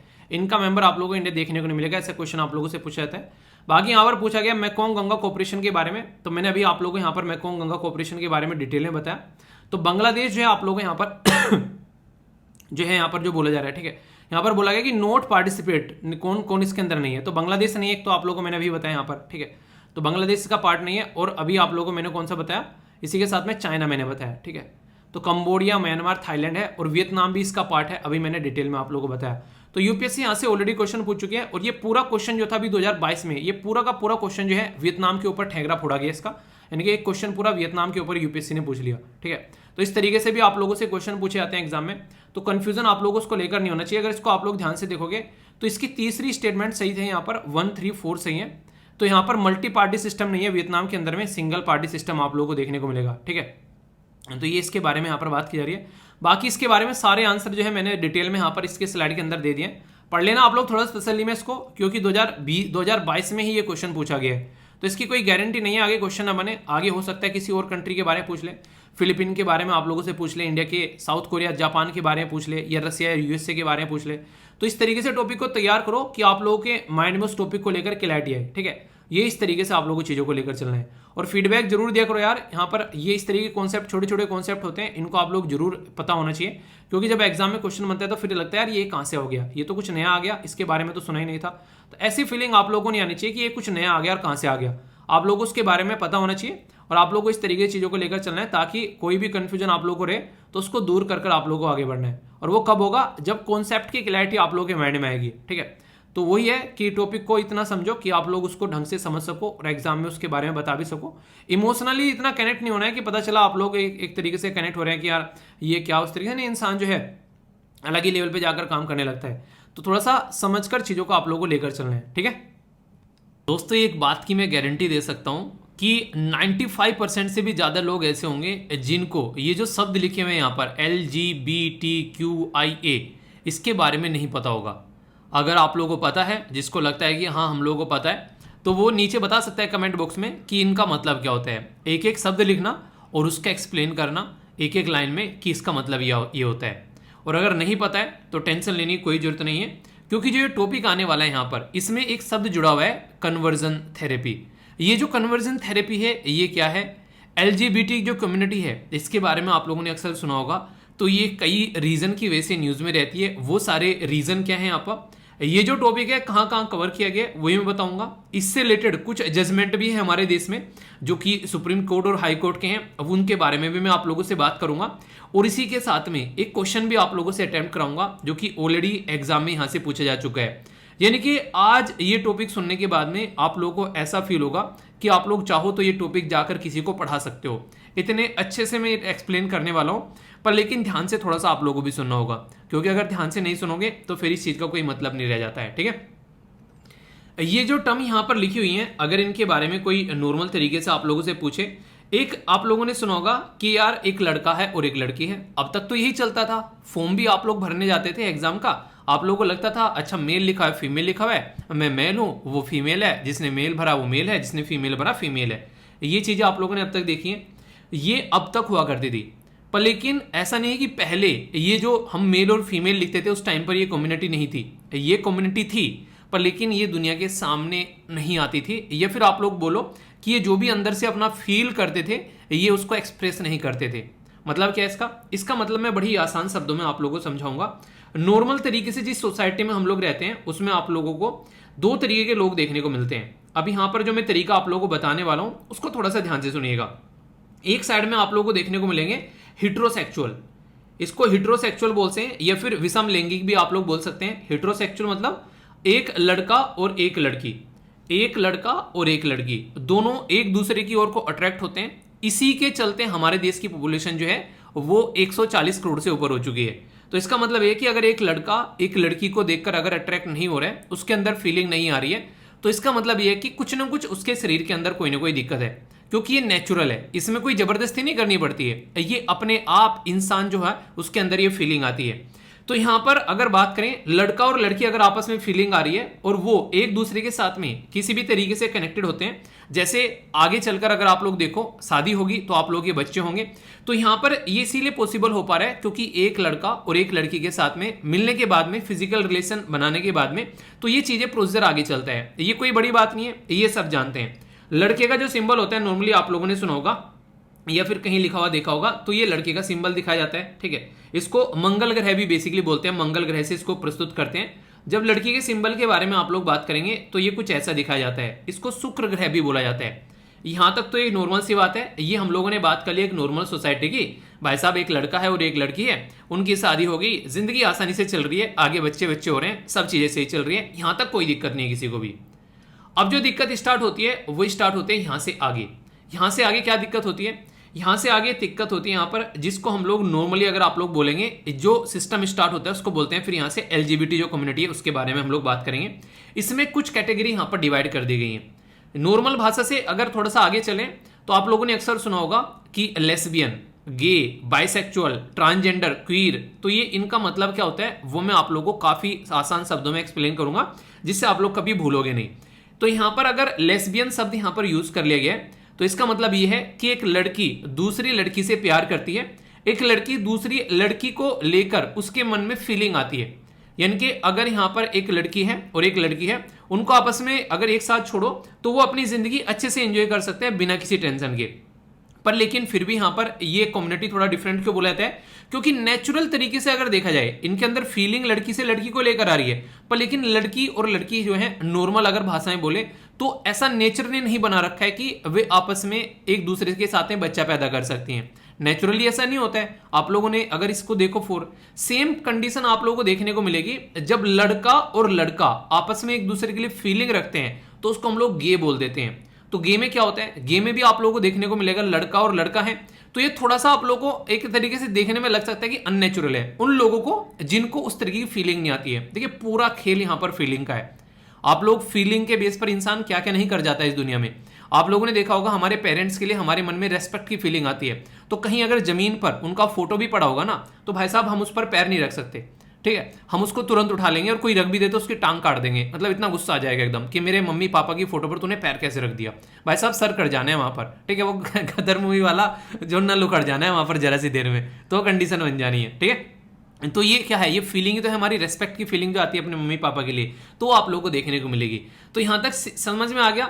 यहां पर दिक्कत क्या है, अगर आप लोग एक लेस्बियन लड़की को एक गे लड़के के साथ में बोलो शादी करवा दो, तो इनडायरेक्ट वे में बोलो तो आप लोगों ने दोनों की जिंदगी बर्बाद कर दी, क्योंकि उनकी फीलिंग ही नहीं आ रही एक दूसरे के साथ में। जब फीलिंग नहीं आ रही तो उनका परिवार आगे नहीं बढ़ पाएगा। तो यहां पर इसीलिए कोशिश ये की जाती है, अब सुप्रीम कोर्ट के भी जजमेंट कई सारे आ रहे हैं, और विदेशों में तो बड़ा नॉर्मल है कि लेस्बियन और जो गे हैं वो एक दूसरे के साथ में शादी कर सकते हैं। अगर आप लोगों के मन में एक विचार आ रहा हो क्या भाई साहब लेस्बियन और गे का शरीर जो है कुछ डिफरेंट होता है, नहीं, शरीर ऐसा ही होता है जैसा हमारा है। मैं लड़का हूं, मेरा शरीर जैसा होगा, कोई लड़की है उसका शरीर जैसा होगा, बिल्कुल वैसा ही नेचुरल होता है, उसमें कोई दिक्कत नहीं है। बस जो उनका फीलिंग वाला खेल है वो थोड़ा डिफरेंट होता है। इनकी जहां फीलिंग नहीं वहां पे कुछ भी नहीं, तो फीलिंग की सबसे बड़ी यहां पर एक तरीके से आप लोग बोल सकते हैं एक कंडीशन होती है। तो यहां पर इसीलिए बोलते हैं कि अगर लेस्बियन लड़की है या फिर गे लड़का है तो उनको उसी के साथ में जाना चाहिए। अभी कई सारी मूवी हमारी सोसाइटी में ऐसी देखने को मिली है। किसी मूवी का नाम बताओ, याद आ रहा है अभी? आयुष्मान खुराना वाली मूवी तो वो मूवी आप लोगों ने देखी, तो उसी पैटर्न पर वो बनी है। अब यहां तक तो समझ में आ गया। एक टर्म है यहां पर बाइसेक्चुअल। बाइसेक्चुअल टर्म क्या होती है, ये थोड़ी सी आप लोगों को डिफरेंट देखने को मिलेगी। मतलब डिफरेंट क्या, बाइसेक्चुअल एक ऐसा इंसान होता है, लड़का भी हो सकता है और वो लड़की भी हो सकती है, जिसके सामने मान लीजिए एक लड़का है, अब उसको लड़के को भी देखकर उसको प्यार हो जा रहा है और लड़की को भी देखकर प्यार हो जा रहा है। यानी कि वो एक तरीके से ऐसा इंसान है, उसे जेंडर से फर्क ही नहीं पड़ रहा है, चाहे लड़का हो चाहे लड़की हो, वो किसी के साथ भी फीलिंग जो है उसकी अटैच हो जा रही है, फिजिकल रिलेशन वो आसानी से बना ले रहा है। ठीक है, सेम कंडीशन लड़की की है, उसको इससे फर्क नहीं पड़ रहा है सामने लड़की है या फिर लड़का है, वो उसके साथ में कनेक्ट हो जा रहे हैं और अपनी फीलिंग शेयर कर रहे हैं और फिजिकल रिलेशन भी कर लेते हैं, उसमें उनको कोई दिक्कत नहीं होती है। यानी कि ये उनके अंदर से है ऐसा। आप लोगों ने देखा होगा, अगर एक नॉर्मल अगर बोला जाए जिसके मन में ऐसी फीलिंग नहीं है, एक लड़का है उसको बोले कि एक लड़के के साथ में मतलब तुझे प्यार करना है, तो वो एक तरीके से बिल्कुल बोला क्या बात कर रहे हो, आप लोग बैठे हैं, एक गाड़ी है उसमें कई सारे लड़के बैठे हैं, ठीक है, किसी ट्रिप पर जा रहे हैं, तो कोई नहीं है फालतू की बातें करेंगे, कभी कुछ बोलेंगे अरे यार स्कूल में कॉलेज में ऐसा हो, मतलब फालतू की नहीं, मतलब एक तरह से एंजॉय करेंगे, उल्टी सीधी बातें उठाएंगे, कुछ भी कभी कुछ करने लगे, मस्ती करेंगे पूरा, ठीक है। पर लेकिन अगर वो नॉर्मल लड़का है और वहां पर कोई लड़की भी बैठी हुई है, तो सारे अपने आप को डिसेंट दिखाने की कोशिश करेंगे, ठीक है, कि हाँ यार कुछ गलत ना लग जाए। तो क्या है, एक दूसरे के लिए फीलिंग रहती है वहां पर, लड़की के लिए फीलिंग आ गई वहां पर, जबकि लड़के बैठे थे फीलिंग नहीं। सेम कंडीशन आप लोगों को लड़की को देखने को मिलेगी, लड़कियां हॉस्टल में रह रही हैं बहुत सारी एक साथ में, ठीक है, तो अगर उसमें से कोई लेस्बियन नहीं है तो नॉर्मल लड़कियों की तरह रहेंगी, कोई दिक्कत ही नहीं है। पर लेकिन अगर लड़का और लड़की जो एक तरीके से अपोजिट जो एक तरीके से सेक्स है वो एक दूसरे के साथ में रह रहे हैं, तो वहां पर फीलिंग जनरेट हो जाती है, और ये नेचुरल है, इसमें कुछ भी गलत नहीं है। डॉक्टर की माने तो अगर ऐसा नहीं है तो तब अननेचुरल है, तो ये नेचुरल है, ये समझिएगा। यहाँ पर बाइसेक्चुअल में दोनों के लिए हो गए यहाँ पर, तो इतना समझ में आ गया, यहां तक कोई दिक्कत नहीं है। अब जो ये जब मैंने कन्वर्जन थेरेपी के बारे में बात करी, उससे आगे अभी मैं आप लोगों से यहां पर बात करने वाला हूं। बाइसेक्सुअल के बाद में आता है ट्रांसजेंडर।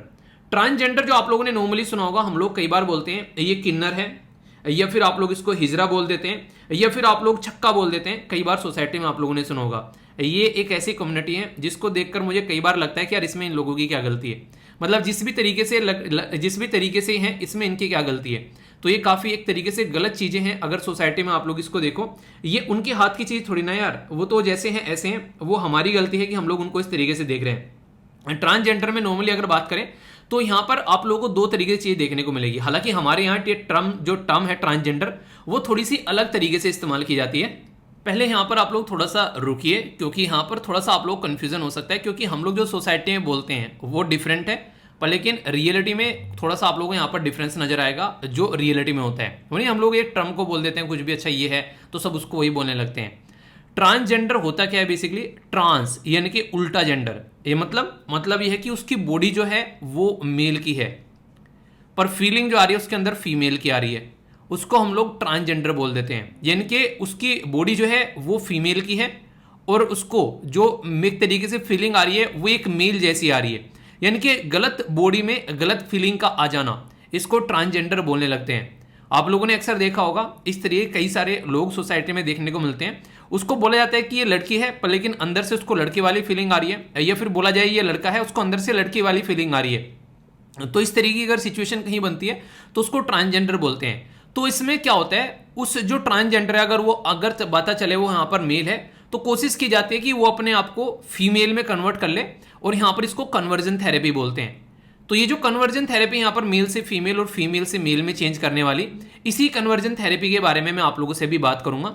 ये ट्रांसजेंडर पर नॉर्मली अगर बात करें तो इंप्लीमेंट यहां पर की जाने की बात की जा रही है। ठीक है, तो यहां पर क्या हो गया, ये हो गया बेसिकली इसके बारे में जो कि आप लोगों को कंफ्यूजन नहीं होना चाहिए। ट्रांसजेंडर नॉर्मली जो हम लोग इसको किन्नर बोलते हैं ना, उसको आप लोगों को इंटरसेक्स बोला जाता है, एक तरीके से बोला जाए।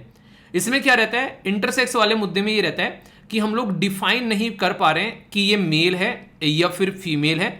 उसके जो आप लोग बोल सकते हैं, जो उसके जो सेक्सुअल पार्ट होते हैं, एक तरीके से गुप्तांग आप लोग बोल देते हैं हिंदी में, वो डेवलप ही नहीं हो पाते हैं। बस इतना होता है कि वहां से वो टॉयलेट कर पाते हैं, पेशाब कर पाते हैं, इसके अलावा वो डेवलप ही नहीं हो पाते हैं। जैसे मेल में और फीमेल में उसके जो प्राइवेट पार्ट्स हैं जो डेवलप हो जाते हैं, वो इसमें डेवलप नहीं हो पाते हैं, तो उसको हम लोग इंटरसेक्स बोल देते हैं। यहां पर बॉडी के अंदर आप लोगों को दिक्कत देखने को मिलेगी कि उसके प्राइवेट पार्ट्स जो है वो डेवलप ही नहीं हुए हैं एज ए लड़का या फिर एज ए लड़की। जब वो बचपन में पैदा होता है या फिर होती है, तो डॉक्टर बोल देते हैं, जो भी डिफाइन कर देते हैं कि इसको लड़का मान लो या फिर लड़की मान लो, तो उसी तरीके से उसको कपड़े पहनाने स्टार्ट कर दिए जाते हैं। तो ये आप लोगों को यहां पर डिफरेंस नजर आएगा। अब एक शब्द यहां पर आता है बाद में, एसेक्सुअल। एसेक्सुअल का मतलब क्या है, उसका कोई इंटरेस्ट नहीं है, चाहे लड़का हो या फिर लड़की, या बहुत ही कम इंटरेस्ट होता है उसका सेक्सुअल एक्टिविटीज में, उसको एसेक्सुअल बोल देते हैं। तो ये टर्म आप लोगों को कई बार देखने को मिलती है, इनमें कोई कंफ्यूजन आप लोगों को नहीं होना चाहिए। तो यहां तक का समझ में आ गया। एक टर्म बच गई अब जो आप लोगों को कई बार कंफ्यूजन में डालेगी, और अगर सर्च भी करोगे गूगल पर जाकर तो ये एक ऐसी टर्म है, इसका ढंग से एक्सप्लेनेशन देखने को मिलेगा, क्योंकि इसका मतलब होता है विचित्र। विचित्र मतलब जो भी ये सारे टाइप्स मैंने आप लोगों को गिनवाए हैं ना, कई बार तो इन सारी कम्युनिटी को मिला के जो है वो क्वीर कम्युनिटी बोल देते हैं। क्यों? क्योंकि हम लोग अपने आप को नॉर्मल मानते हैं और इस कम्युनिटी को थोड़ा सा विचित्र की तरीके से सोसाइटी देखना स्टार्ट कर देती है, तो कई बार इनको विचित्र भी बोला जाता है। पर लेकिन रियलिटी में यहां पर ये है इसका मतलब क्वीर का, कि जो भी सारी जो सिस्टम मैंने आप लोगों को बताया, LGBT, ये सारी जो आई या फिर ए, इनसे कोई हटकर कोई ऐसी एक पर्टिकुलर फीलिंग जो कि इनमें से किसी के अंदर भी डिफाइन नहीं की जा रही है, उसको नॉर्मली हम लोग क्वीर बोल देते हैं। यानी कि इन सब से भी ऊपर जाकर तो यहां पर क्वीर बोल देंगे। और सबसे बड़ी बात यहां पर ये, जो ये शब्द यूज किए जा रहे हैं, ये कई जगह आप लोगों को अलग अलग तरीके से यूज होते हुए पाए जाते हैं, पर एक मोटा मोटा जो एक डेफिनेशन है वो मैंने आप लोगों को यहां पर बताने की कोशिश की है। अभी यहां पर जो कन्वर्जन थेरेपी है उसके बारे में यहां पर बात की जा रही है, जिसके चलते आप लोगों से कई बार एग्जाम में क्वेश्चन भी बन जाते हैं। अब मुद्दा क्या है, मैं आप लोगों को समझाता हूं। बोला जा रहा है कि ये जो कन्वर्जन थेरेपी है, यहां पर LGBTQI या प्लस कम्युनिटी, इसमें और भी टोटल 11 तरीके की बोली जाती है, इसमें अलग अलग तरीके से। ठीक है, पर लेकिन जितना बताया वो आप लोग याद रखिएगा। बोला गया कि यहां पर नेशनल मेडिकल कमीशन के जो डायरेक्टिव्स हैं वो यहां पर टू स्टेट मेडिकल जो काउंसिल को, कि कन्वर्जन थेरेपी जो कि काफी डेंजरस है उसको बैन किया जाए। यानी कि जो मेल से फीमेल या फिर फीमेल से मेल बनना चाहता है उसको रोका जाए। ये काफी ज्यादा खतरनाक है। ये हमारे देश में अभी नेशनल मेडिकल काउंसिल की जो डायरेक्टिव्स आए हैं। रीजन क्या है इसका? क्योंकि जब किसी, आप लोग खुद सोचो, आप लोग एक लड़का हो या फिर एक लड़की हो, अब आप लोगों का जेंडर जो है वो चेंज किया जाना है। ठीक है, तो आप लोगों की जो जेंडर चेंज किया जाएगा, बॉडी में कितने तरीके के जो है उसमें ट्रांसफॉर्मेशन किए जाएंगे, कितनी सारी जो आप लोगों को हार्मोन्स चेंज करने की आप लोगों को दवाइयां खिलाई जाएंगी, आप लोगों की बॉडी के पार्ट्स के साथ में भी छेड़खानी की जाएगी। तो वो सारा जो प्रोसीजर होता है वो काफी एक खतरनाक तरीके का प्रोसीजर यहां पर माना जाता है। यानी कि वो एक आसान प्रोसीजर नहीं है, उसकी वजह से उसको एक क्रुएल्टी की तरीके से देखा जाता है। जब इसको सर्च किया था मैंने गूगल में जाकर, तो उसको बड़े ही गलत तरीके से देख रहे थे। इवन इसको एक तरीके से हॉरिफिक बोला गया, यानी कि काफी डेंजर, काफी खतरनाक बोला गया, जो कि यहां पर ये सारी चीजें देखने को मिलती हैं। तो डॉक्टर जो कन्वर्जन थेरेपी यहां पर यूज करते हैं कई बार LGBTQ कम्युनिटी के लिए, कि हाँ इनका जेंडर ट्रांसफर कर दिया जाए, फिर एक तरीके से जो भी चीजें यूज की जाती है जो थेरेपी इनके ऊपर, वो काफी ज्यादा नेगेटिव इंपैक्ट कई बार डालती है उनकी इमोशंस के ऊपर, उनकी बॉडी के ऊपर। तो ये गलत है, इसको बैन कर देना चाहिए। और यहां पर इसके ऊपर अभी यहां पर ये पर्टिकुलर डिसीजन आया, तो यहां पर ये पर्टिकुलर डिसीजन निकलकर कहां पे आया?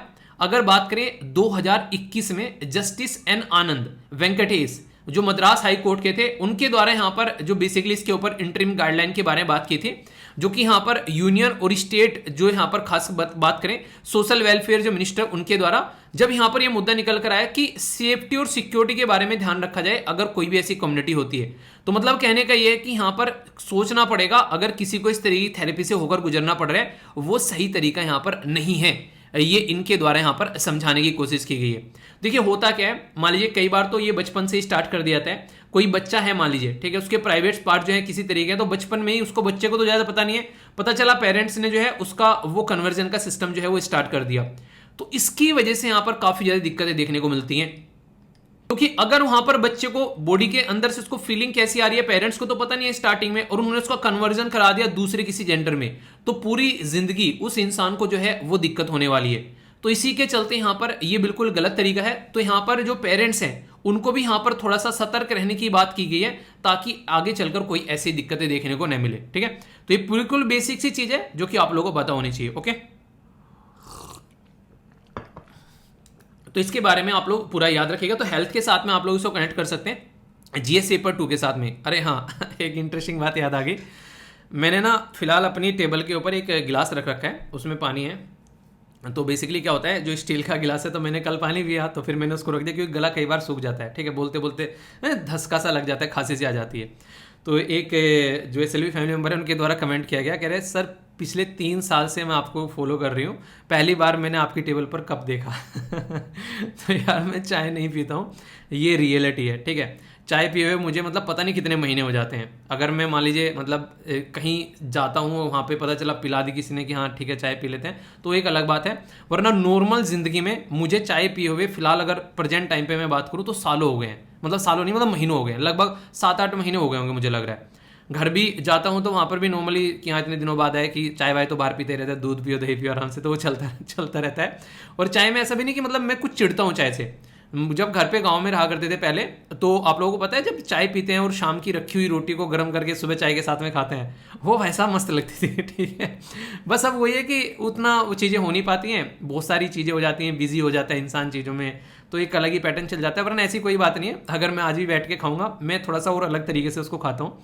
जैसे घर पर जाओगे जब आप, तो नहीं होता है गाँव में अगर देखोगे तो मक्खन होता है, दूध को जब बिलवाया जाता है उसमें से जब घी निकलता है मक्खन होता है वो।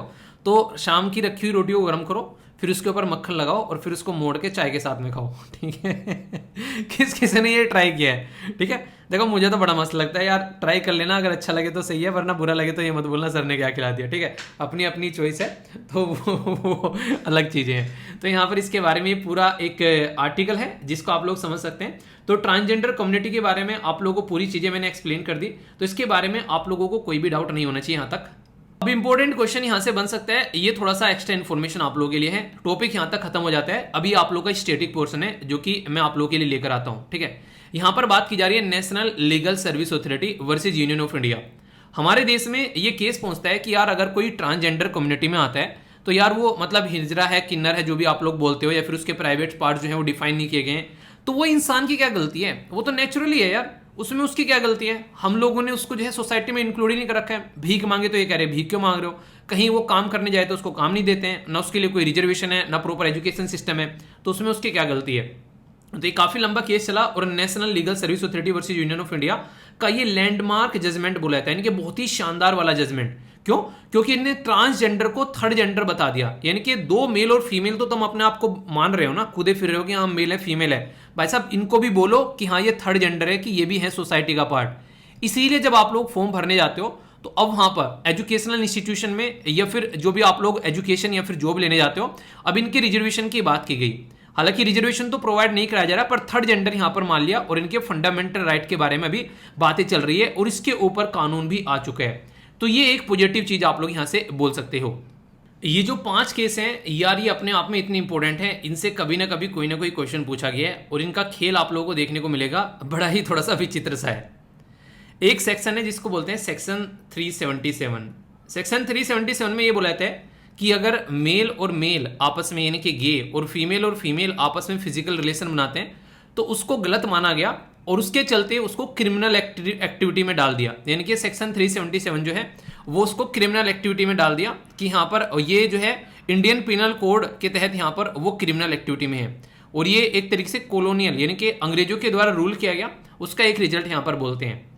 अब दिल्ली के अंदर यहाँ पर जब कोर्ट में यहाँ पर ये डिसीजन गया, नाज foundation versus government of national capital territory Delhi high court ने क्या किया, यहाँ पर सेक्शन 377 को डीक्रिमिनलाइज कर दिया। यानी कि अगर कोई इंसान है, उसकी जिंदगी है, वो अपनी लाइफ को एंजॉय कर सकता है।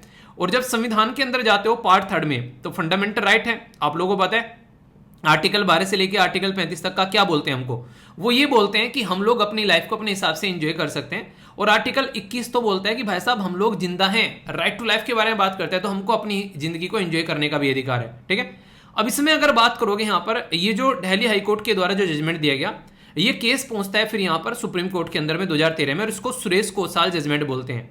तो ये बोलते हैं भाई अगर तुमने इनको अलाउ कर दिया इस तरीके से जिंदगी को एंजॉय करने के लिए, तो हमारी सोसाइटी, हमारी संस्कृति कहाँ जाएगी, ये तो बिल्कुल गलत चीजें हो जाएगी। तो यहां पर क्या किया गया, सेक्शन 377 को सुप्रीम कोर्ट ने बोला वो सही है, उसको डीक्रिमिनलाइज नहीं किया जाएगा, यानी कि दिल्ली हाई कोर्ट के अपोजिट में चला गया यहां पर कोर्ट, और ये मामला जो है यहां पर निपट गया, काम खत्म हो गया। अब प्रोसीजर आगे चलता है, उन्हें कहते हैं कि इंतजार करो कुछ और बदलेगा, जिंदगी चलती रहती है, कुछ अच्छा रिजल्ट जरूर आएगा निकल कर। तो फिर क्या आता है, एक केस आता है जिसको बोलते हैं national legal service authority versus union of India 2014 का केस। ये वही केस है जिसमें अभी मैंने बताया कि ट्रांसजेंडर को थर्ड जेंडर बता दिया और उनकी खुद की आइडेंटिटी जो है उनको खुद अधिकार है। जैसे मैं मेल हूं, मुझे कहीं जाके बताना नहीं पड़ता है मैं मेल हूं, लगा है भैया मेल है ये, ठीक है। फीमेल है कोई तो उसको जाना है कि फीमेल है, फॉर्म भर रहे हैं तो अपने आप भर देते हैं, किसी पूछते नहीं है भाई मेल भरू फीमेल भरू। कभी ऐसा हुआ है कि कॉलम आ गया उसमें मेल और फीमेल का, घर फोन करके पूछ रहे हैं कि मम्मी फीमेल भरू मैं मेल भरू, इसमें हुआ है कभी? नहीं हुआ ना, पता है आप लोगों को। ऐसे ही थर्ड जेंडर को भी अधिकार दे दिया कि भाई साहब तुमको पता है, ठीक है। तो ये तीसरा केस यहां पर निकल कर आया, ये आंसर राइटिंग में भी यूज करोगे ना, एक बहुत ही अच्छे वाले नंबर मिलेंगे। फिर एक केस आया 2017 में, तो मैं इतना बोल चुका हूं, आप लोग अब सोते सोते भी इसका नाम ले दोगे, case Puttaswamy case 2070 right to privacy article 21। Exam में क्वेश्चन पूछा गया आप लोगों से, ये अभी रिसेंटली आप लोगों ने देखा होगा प्रीलिम्स के अंदर यूपीएससी ने क्वेश्चन पूछ लिया, इतना पिद्दी सा, ठीक है। तो ऐसे ऐसे भी क्वेश्चन पूछे जाते हैं, ऐसा नहीं कि यूपीएससी आप लोगों को डराती है, यूपीएससी बस आप लोगों के माइंड की स्टेबिलिटी चेक करती है, जिसने माइंड पे काम कर लिया वो गेम जीत गया। आप लोग खुद सोचो, एक आदमी प्राइम मिनिस्टर बना बैठा है और एक आदमी रिक्शा चला रहा है, उनमें डिफरेंस क्या है दोनों में? पैदा तो दोनों एक ही जैसे से हुए, दोनों को वही हवा पानी खाना मिल रहा है, पर लेकिन डिफरेंस क्या है? डिफरेंस है सोच का, माइंड का सोच है, पूरा पूरा सोच का खेल है पूरा, कि एक आदमी प्राइम मिनिस्टर बन गया और दूसरा ऐसे है। तो हमेशा अपने दिमाग को इस्तेमाल करना सीखो, तो सही जगह पर सही टाइम पर पहुंच जाओगे, ठीक है। तो ये हो गया यहाँ पर, तो ये राइट टू प्राइवेसी को फंडामेंटल राइट बना दिया। अब यहाँ पर ये जो जब दो चीजें हो गई कि 2014 में ये यहाँ पर ये आप लोगों को जेंडर थर्ड जेंडर मिल गया और यहाँ पर right to privacy fundamental right बना दिया, तो फिर अब फिर से इस केस पर पहुंच गए कि भाई साहब अब ये बताओ, जब right to privacy fundamental right है, अब एक लड़का या फिर एक लड़की आपस में क्या कर रहे हैं या फिर कहीं पर भी वो क्या कर रहे हैं, तो आप लोग कौन होते हो इंटरफेयर करने वाले? तो यहां पर इस चीज को ध्यान में रखते हुए, रेफरेंस लेते हुए नवतेज सिंह जौहर का केस आया 2018 में। अब जो सुप्रीम कोर्ट ने अपना ये डिसीजन दिया था उसको उलट दिया और यहां पर सेक्शन 377 जो है उसको डीक्रिमिनलाइज कर दिया, यानी कि अब कोई भी डीक्रिमिनल की एक्टिविटी में यहां पर नहीं आएगा अगर कोई ऐसी एक्टिविटी यहां पर देखने को मिलती है, आप लोग यहां पर इसको बोल सकते हैं, ठीक है। अब यहां पर मैं आप लोग को कुछ ऐसी बातें बताना चाहूंगा जो आप लोगों को समझना पड़ेगा और ये नॉर्मल लाइफ में भी आप लोग को बहुत काम आने वाली है। जैसे एक लड़का है और एक लड़की है, वो अगर आज की डेट में एक दूसरे को लाइक करते हैं और वो सड़कों पर चूमा चाटी कर रहे हैं, उल्टी सीधी कोई हरकतें कर रहे हैं, तो ये क्या अलाउ है हमारे देश में? ये हमारे देश में अगर एक लिमिट तक चीजें आप लोग गले मिल रहे हैं सही है और उसकी वजह से किसी के ऊपर इंपैक्ट नहीं पड़ रहा है, ऑब्सीन नहीं लग रहा है ज्यादा, तो ये अलाउ है। पर लेकिन पब्लिक प्लेस में आप लोग बोलो कि गाड़ी खड़ी कर आप लोग वहां पर गाड़ी के अंदर में कुछ उल्टी सीधी हरकतें कर रहे हो, तो वो भी अलाउ नहीं है। आप लोग बोलोगे हमारी प्राइवेट गाड़ी है, प्राइवेट गाड़ी में बैठे हैं हम लोग, अपना बेसिकली जो मन कर रहा है वो कर रहे हैं, पर लेकिन आप लोग की प्राइवेट गाड़ी जो है वो पब्लिक स्पेस के अंदर में है, वो भी अलाउ नहीं है। हाँ, आप लोग अपने घर के अंदर जाकर या फिर किसी होटल के अंदर जाकर आप लोग अपनी लाइफ को कैसे एंजॉय कर रहे हो ये कौन देखने आ रहा है? वो आप लोगों की प्राइवेसी हो गई, यहां पर प्राइवेसी है आप लोगों की, और यहां पर आर्टिकल 21 आता है।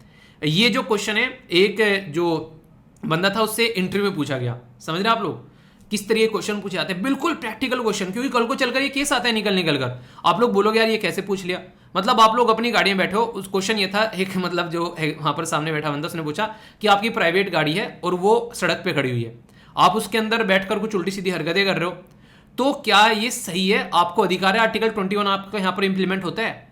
तो ये क्वेश्चन पूछा गया। तो ये मैं आप लोगों को समझाने की कोशिश कर रहा हूं। तो इंटरव्यू में इस तरीके से भी क्वेश्चन आप लोगों से पूछे जाते हैं कि क्या जो आप लोग पढ़ रहे हो ये जजमेंट, इनकी प्रैक्टिकलिटी समझते हो आप? क्या जानते हो कि इसका मतलब क्या है, क्या चल रहा है? तो ये चीजें आप लोगों को समझनी पड़ेगी। तो ये कहने के लिए आप लोगों को बेसिकली ऐसी ऐसी चीजें, इसके अंदर मतलब बहुत सारी चीजें आ जाती हैं, ठीक है। तो ये एक ऐसा आर्टिकल है जिसको आप लोग जितना अच्छे से समझोगे उतना कम है, बहुत सारी चीजें आप लोग समझ पाओगे। अभी मद्रास हाईकोर्ट ने यहां पर यह बोला है कि कोई भी अगर इस तरह की कोई एक्टिविटी करता है, कन्वर्जन करता है, उसकी वजह से यहां पर दिक्कतें देखने को मिलती हैं, तो उसको रोको। क्योंकि आज की डेट में हमारी कंट्री में ऑलरेडी ट्रांसजेंडर कम्युनिटी के लिए कानून भी बना दिया गया है, transgender person protection of the right act 2021, sorry 2019, ठीक है। तो ये आप लोग समझ सकते हैं। तो बहुत ही बेसिक सी चीजें हैं, कल को क्वेश्चन पूछे तो कंफ्यूजन नहीं होना है, और लिखने के लिए भी आए तो भी कंफ्यूजन नहीं होना है। बड़ा ही बेहतरीन सा प्यारा सा क्वेश्चन है आप लोगों के सामने यहाँ पर, इसको आप लोग अटेम्प्ट कर सकते हैं यहाँ पर। और अभी एक बच्चे के द्वारा कमेंट किया गया था, ये कह रहा था कि सर आंसर बता दिया करो, मुझे दिखाई नहीं देता है, बस मैं लेक्चर सुनता हूँ। तो मुझे यार बड़ा अजीब सा लगा, मैंने कहा यार सॉरी यार, मैं तो कल ये बोल दिया वीडियो के अंदर, मैंने कहा ठीक है वो ये बता दिया करूँगा, ठीक है। मैं आप लोगों को एक्सप्लेन तो कर ही देता हूँ आर्टिकल को, आंसर बता दिया करूँगा, ठीक है, टेंशन मत लेना। बाकी पीडीएफ में सारी चीजें रहती हैं, आप लोग डाउनलोड कर लिया करो। सेक्सुअल कन्वर्जन थेरेपी के बारे में बात की जा रही है, तो बोला जा रहा है कि एक तरीके से आप लोग बोल सकते हैं यहाँ पर ये इंटरवेंशन है जो कि एम करता है चेंजिंग की सेक्सुअल ओरिएंटेशन या जेंडर आइडेंटिटी ऑफ इंडिविजुअल, इसके बारे में बात कर रहा है। बोला गया ये ओनली साइकेट्रिक ट्रीटमेंट आप लोगों को देखने को मिलेगा, ओनली शब्द लग गया यहाँ पर, आप रुक जाओ यहाँ पर, ठीक है। बोला जा रहा है कि ये कोर आइडेंटिटी भी चेंज कर देता है सेक्सुअल एटोनॉमी के साथ में, तो यानी कि शरीर के अंग भी और उसकी आइडेंटिटी और सोचने का तरीका भी आप लोगों को देखने को मिलेगा। तो क्या है सही यहाँ पर, तो पूरा डिटेल में आंसर है आप लोगों के सामने यहाँ पर कि पूरा क्या क्या सिस्टम आप लोगों को यहाँ पर चेंज देखने को मिल रहा है।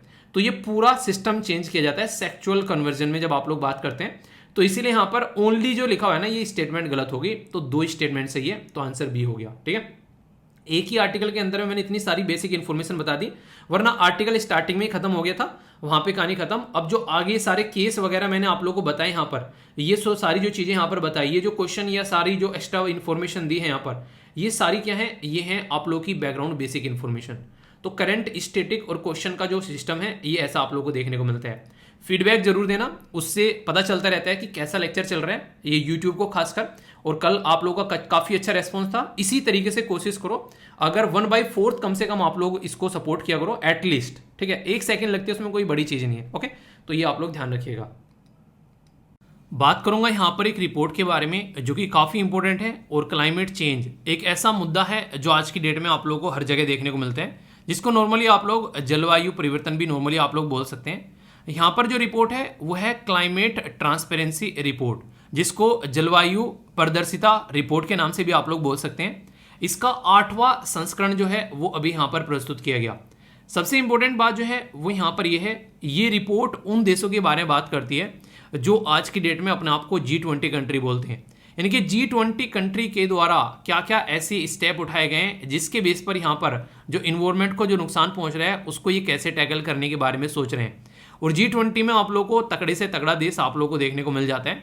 तो लगभग आप लोग बोल सकते हैं कि सारे अच्छे देश जो भी हैं यहाँ पर, उनको यहाँ पर कवर कर लिया जाता है। अगर ये G20 सुधर जाएं तो बहुत सारी चीजें यहाँ पर सुधर सकती हैं। तो ये जो रिपोर्ट है ये इसी के बारे में बात कर रही है यहाँ पर। इसके द्वारा यहाँ पर ये बोला गया कि अभी फिलहाल जो है फोसिल फ्यूल के ऊपर जो डिपेंडेंसी है वो यहाँ पर कम करनी पड़ेगी, पर लेकिन वो कम होती नजर नहीं आ रही है। इवन जो कोयला वगैरह का जो यूटिलाइजेशन किया जाता है उसमें जो यूटिलाइजेशन 2020 में किया जा रहा था, लगभग 147 बिलियन डॉलर जो यहाँ पर सब्सिडी दी गई। अभी यहाँ पर 2021 में उसी को लिए यहाँ पर 190 बिलियन की सब्सिडी दी गई। सब्सिडी मतलब एक तरीके से छूट। मान लीजिए आप लोग कुछ खरीदना चाहते हैं और गवर्नमेंट बोले कि ये प्रोडक्ट जो है ये 50 रुपए का है, पर लेकिन 25 रुपए हम देंगे और 25 रुपए आप लोगों को लगाने हैं, खासकर किसानों के लिए जो गवर्नमेंट छूट देती है। ऐसे यहाँ पर कोयले के ऊपर कई सारे देश जो हैं वो छूट देते हैं, या फिर उन बेसिकली ईंधन के ऊपर छूट देते हैं जिसको लोग यूज करते हैं, तो उसकी वजह से कई सारी दिक्कतें देखने को मिलती है इन्वायरमेंट को। तो फोसिल फ्यूल के बारे में बात की जा रही है और बोला ये जा रहा है कि इसकी वजह से जो दिक्कतें देखने को मिल रही है वो वहां पर काफी लार्ज स्केल पर आज के डेट में देखने को मिल रही है क्लाइमेट चेंज के अंदर में। अभी यहाँ पर ये जो सब्सिडी है यहाँ पर ये कहीं ना कहीं रसिया की वजह से और ज्यादा बढ़ गई, क्योंकि जैसे जैसे रसिया और यूक्रेन की लड़ाई सामने निकल कर आई इस पर्टिकुलर सब्सिडी में और इंक्रीमेंट आप लोगों को देखने को मिला, क्योंकि यहाँ पर डिपेंडेंसी जो थी रसिया के ऊपर खासकर यूरोपियन कंट्री की, उसमें अभी रसिया ने कटौती कर दी, जिसकी वजह से जो फ्रांस जैसी, जिसकी वजह से यहाँ पर जर्मनी जैसे लोग भी सब्सिडी देते हुए नजर आए। और उसके चलते तो लोग ये भी बोल रहे हैं कि जैसे यहाँ पर जर्मनी के द्वारा सब्सिडी दी गई अपने लोगों को कि अब आप लोग गैस वगैरह जो खरीदोगे उसमें यहाँ पर गवर्नमेंट सपोर्ट करेगी, ऐसी भी चीज देखने को मिलेगी। वहां पर यह माना जा रहा है कि क्या यूरोपियन यूनियन टूट जाएगा, क्योंकि यूरोपियन यूनियन जो है वो एक सिंगल मार्केट मानी जाती है और उस मार्केट के अंदर ये फंडा रहता है कि अगर आज की डेट में आप लोग सब्सिडी दे रहे हो तो सारे देश मिलजुल कर डिस्कस कर वो सब्सिडी लेंगे देंगे। पर अगर कोई एक पर्टिकुलर कंट्री सामने निकल कर आ गई और वो बोले कि हाँ हम इस हिसाब से काम करेंगे, तो फिर दूसरी कंट्री जो है ये बोल रही है हमसे तो डिस्कस ही नहीं किया, कैसे हम लोग सिंगल मार्केट रह गए।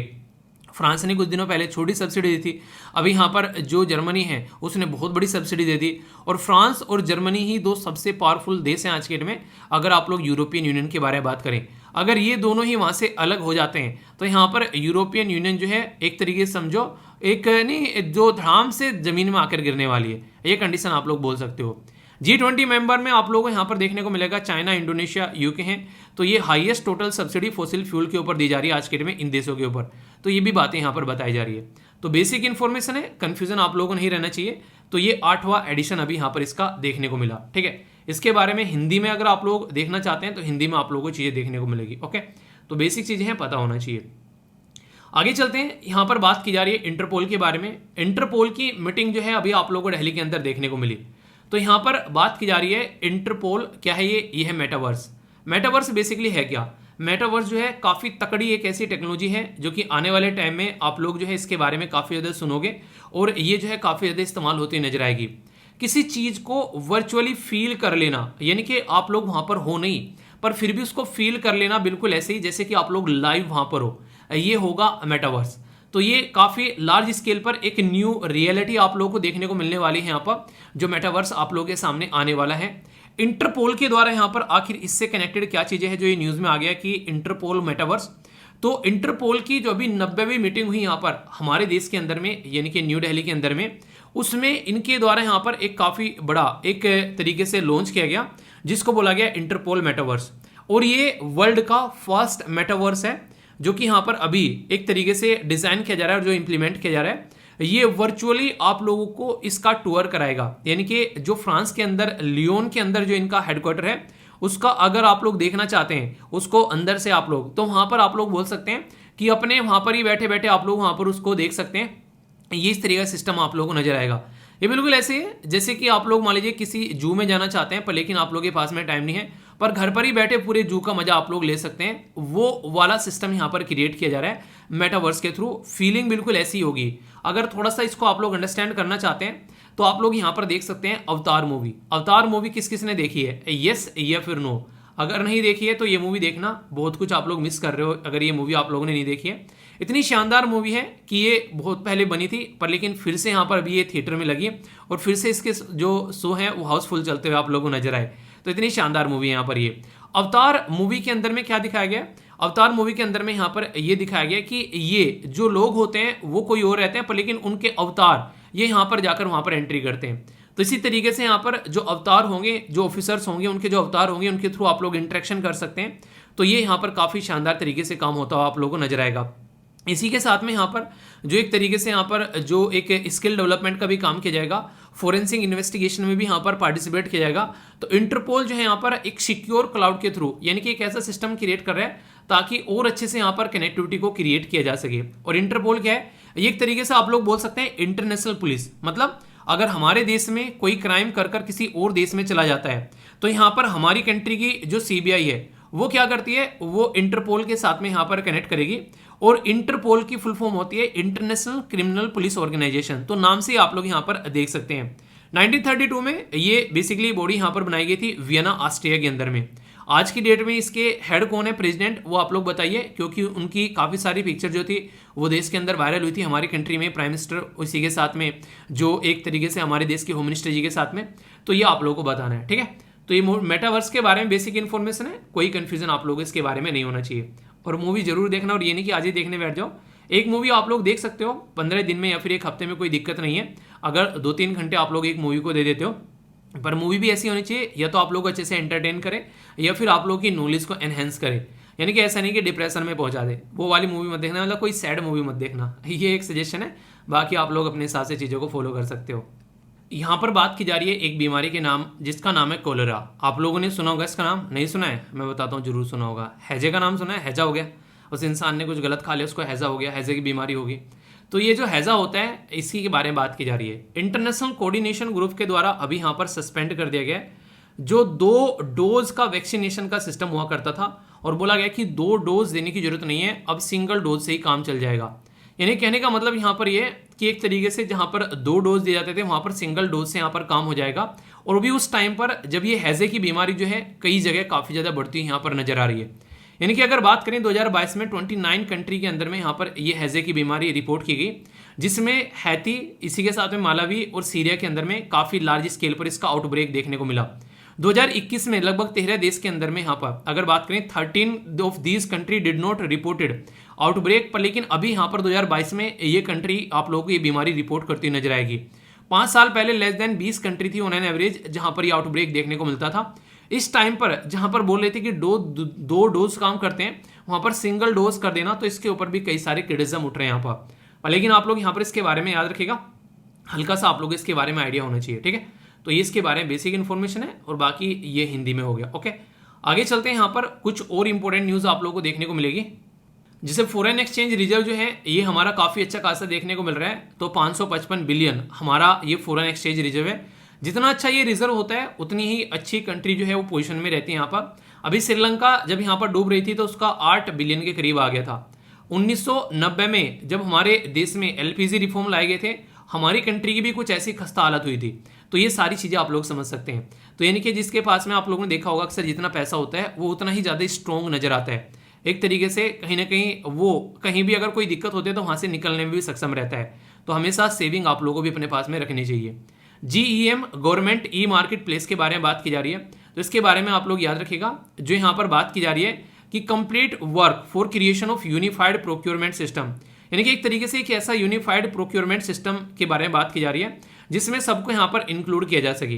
तो यहाँ पर जो CEO साहब हैं उनके, जिनका नाम है यहाँ पर तालिन, उनके द्वारा यहाँ पर ये बातें बोली गई हैं, ठीक है। फ्लिपकार्ट जो है वो बाई कर रहा है 7.8 स्टेक आदित्य बिरला के, जो फैशन एंड रिटेल वाला सिस्टम है, ये लगभग 1500 करोड़ रुपए में। तो इकोनॉमी वाले सेक्शन के अंदर बैंकिंग में भी या फिर कई बार आप लोगों से यहाँ पर छोटे छोटे क्वेश्चन बन जाते हैं कि किसके द्वारा किसको एक्वायर किया गया है, ठीक है। टेक महिंद्रा जो है यहाँ पर तेंजिन ग्रुप के यहाँ पर आप लोगों को देखने को मिलेगा 293 में ये इसको एक्वायर कर रहा है, ठीक है।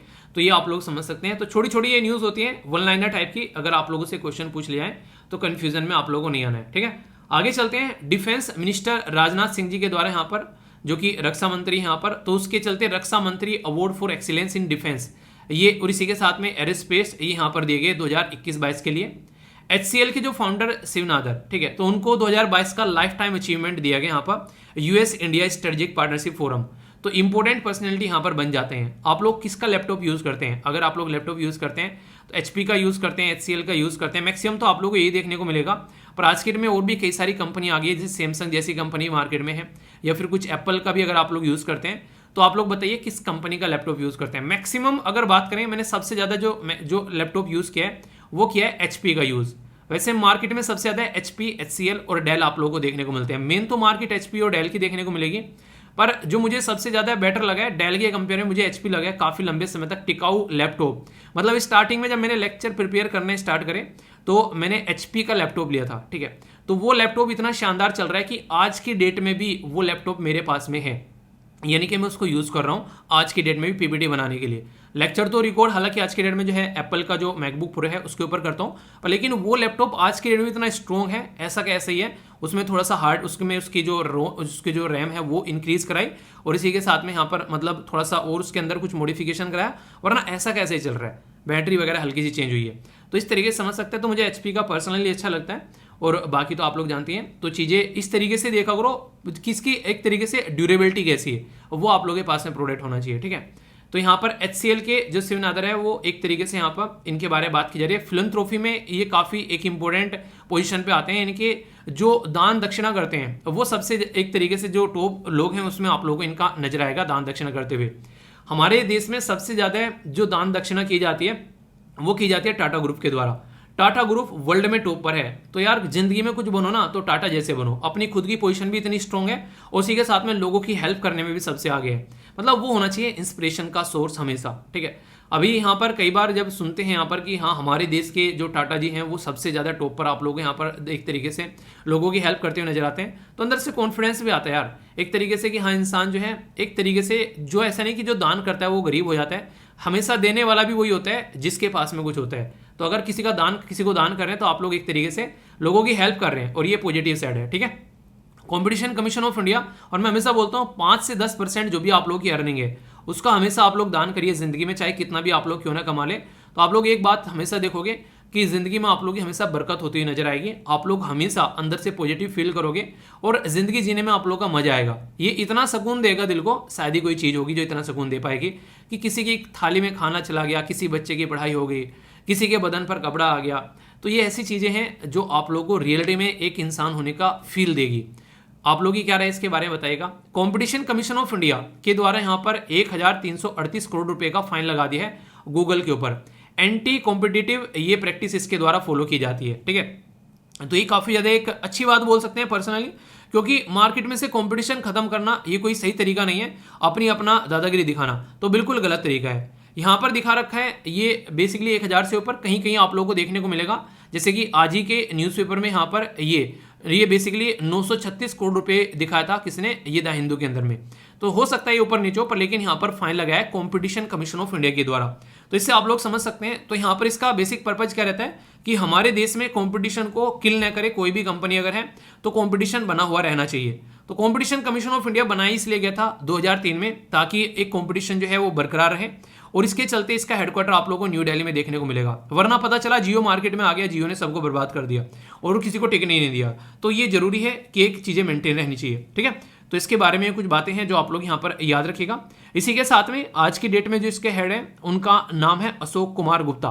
तो ये बेसिक इन्फॉर्मेशन है कंपटीशन कमीशन ऑफ इंडिया के बारे में। 2002 में एक एक्ट बनाया गया था जिसके बेस पर ये एक स्टैट्यूटरी बॉडी है, और किस मिनिस्ट्री के अंडर में आती है, मिनिस्ट्री ऑफ कॉर्पोरेट अफेयर के अंडर आप लोगों को देखने को मिलेगी। और गूगल की पापा कंपनी कौन है ये आप लोग बताइए, देखता हूं कौन कौन बता पाता है। इनके गूगल की हेड कंपनी कौन है ये आप लोगों को बताना है, ठीक है।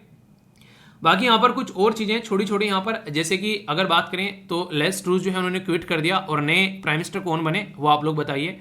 वर्ल्ड स्टैटिस्ट जो डे है ये 20 जो अक्टूबर को, तो डेटा फॉर सस्टेनेबल डेवलपमेंट के बारे में बात की जा रही है। तो ये कुछ ऐसी न्यूज़ है जो हल्का सा आइडिया आप लोग रख सकते हैं, ओके।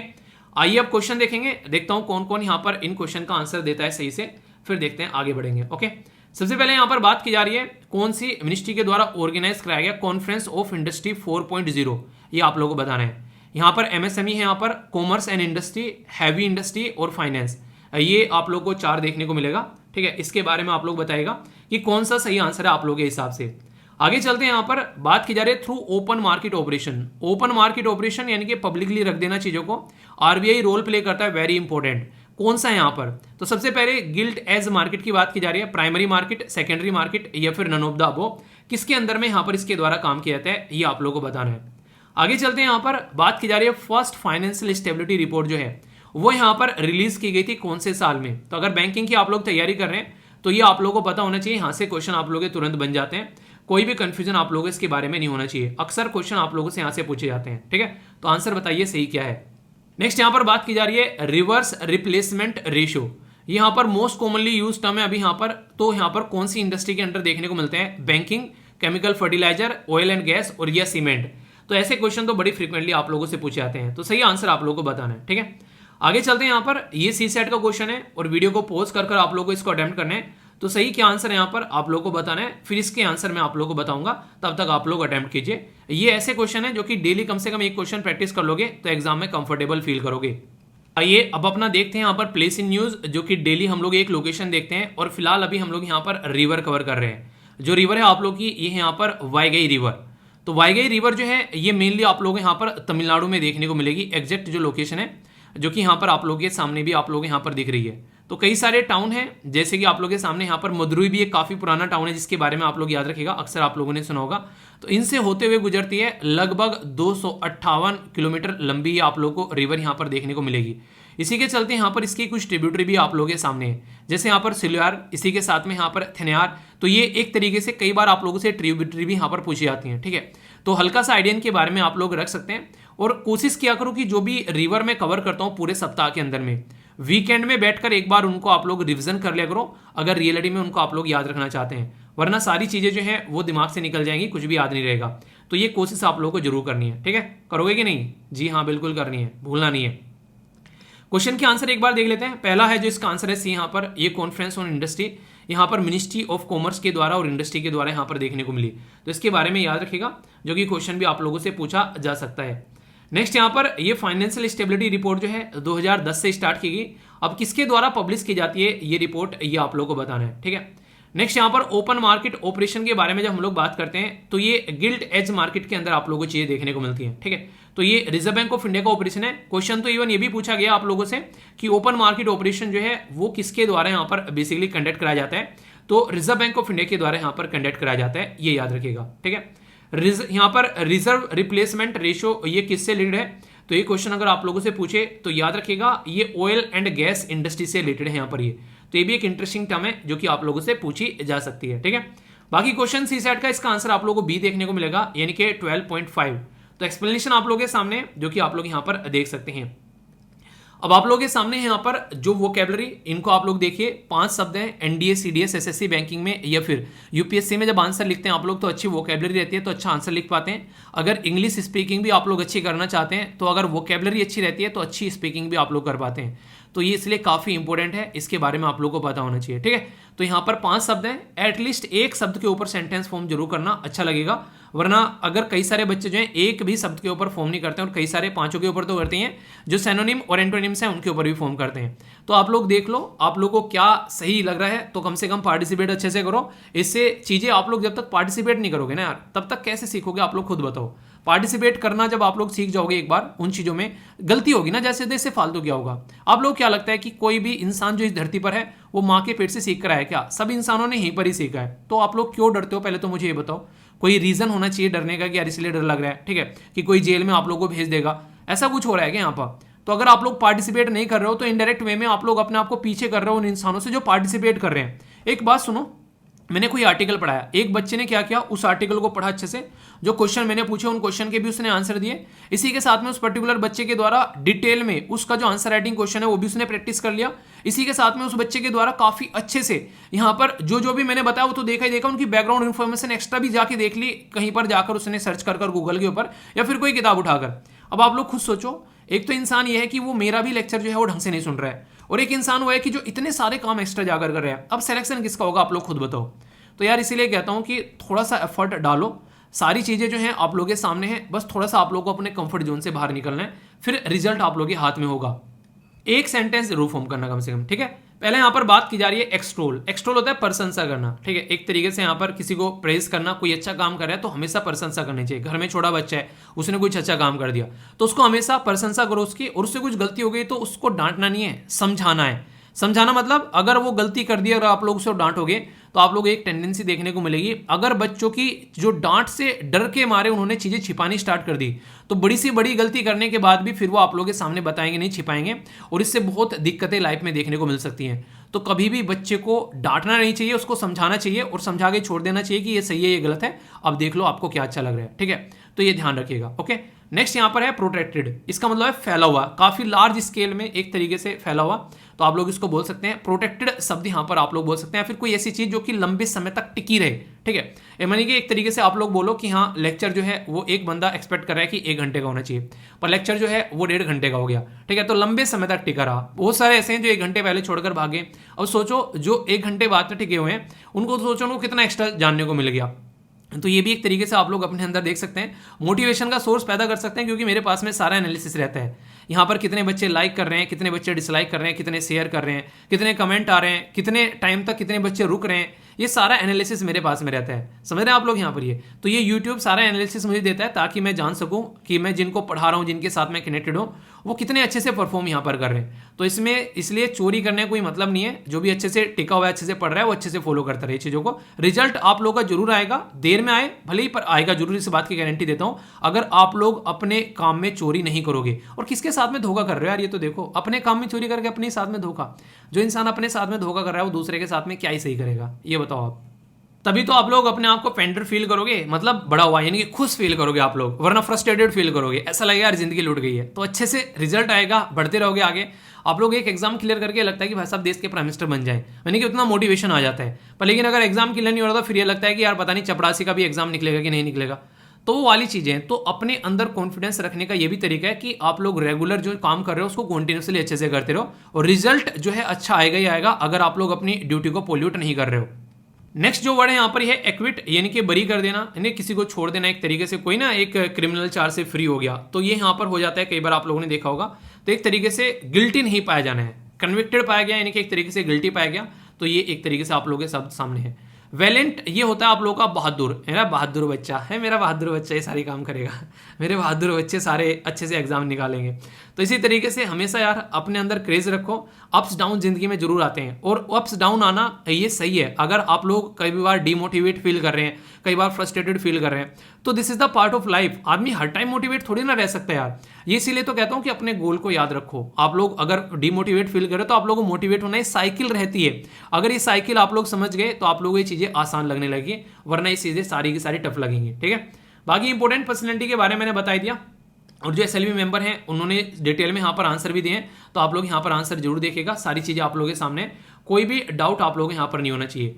लेक्चर कैसा लगा आज का जरूर बताना, फीडबैक देकर जरूर जाना। और हाउस द जोश ठंडा तो नहीं पड़ गया? नहीं भाई, जोश ठंडा नहीं पड़ना चाहिए, ठीक है, वो मेंटेन रहना चाहिए, तभी तो दिन अच्छे से यूटिलाइज करोगे। और जो भी क्वेश्चन पूछता हूँ उनके आंसर जरूर दिया करो, अच्छे से पार्टिसिपेट किया करो। इसी तरीके से जिंदगी को अच्छे से एंजॉय करना है। तो नेक्स्ट लेक्चर में मिलता हूँ, तब तक अपना ध्यान रखिए। बड़ों को नमस्ते, छोटों को प्यार, छोटी सी लाइफ एंजॉय करो यार। मिलता हूँ नेक्स्ट वीडियो में, तब तक के लिए जय हिंद।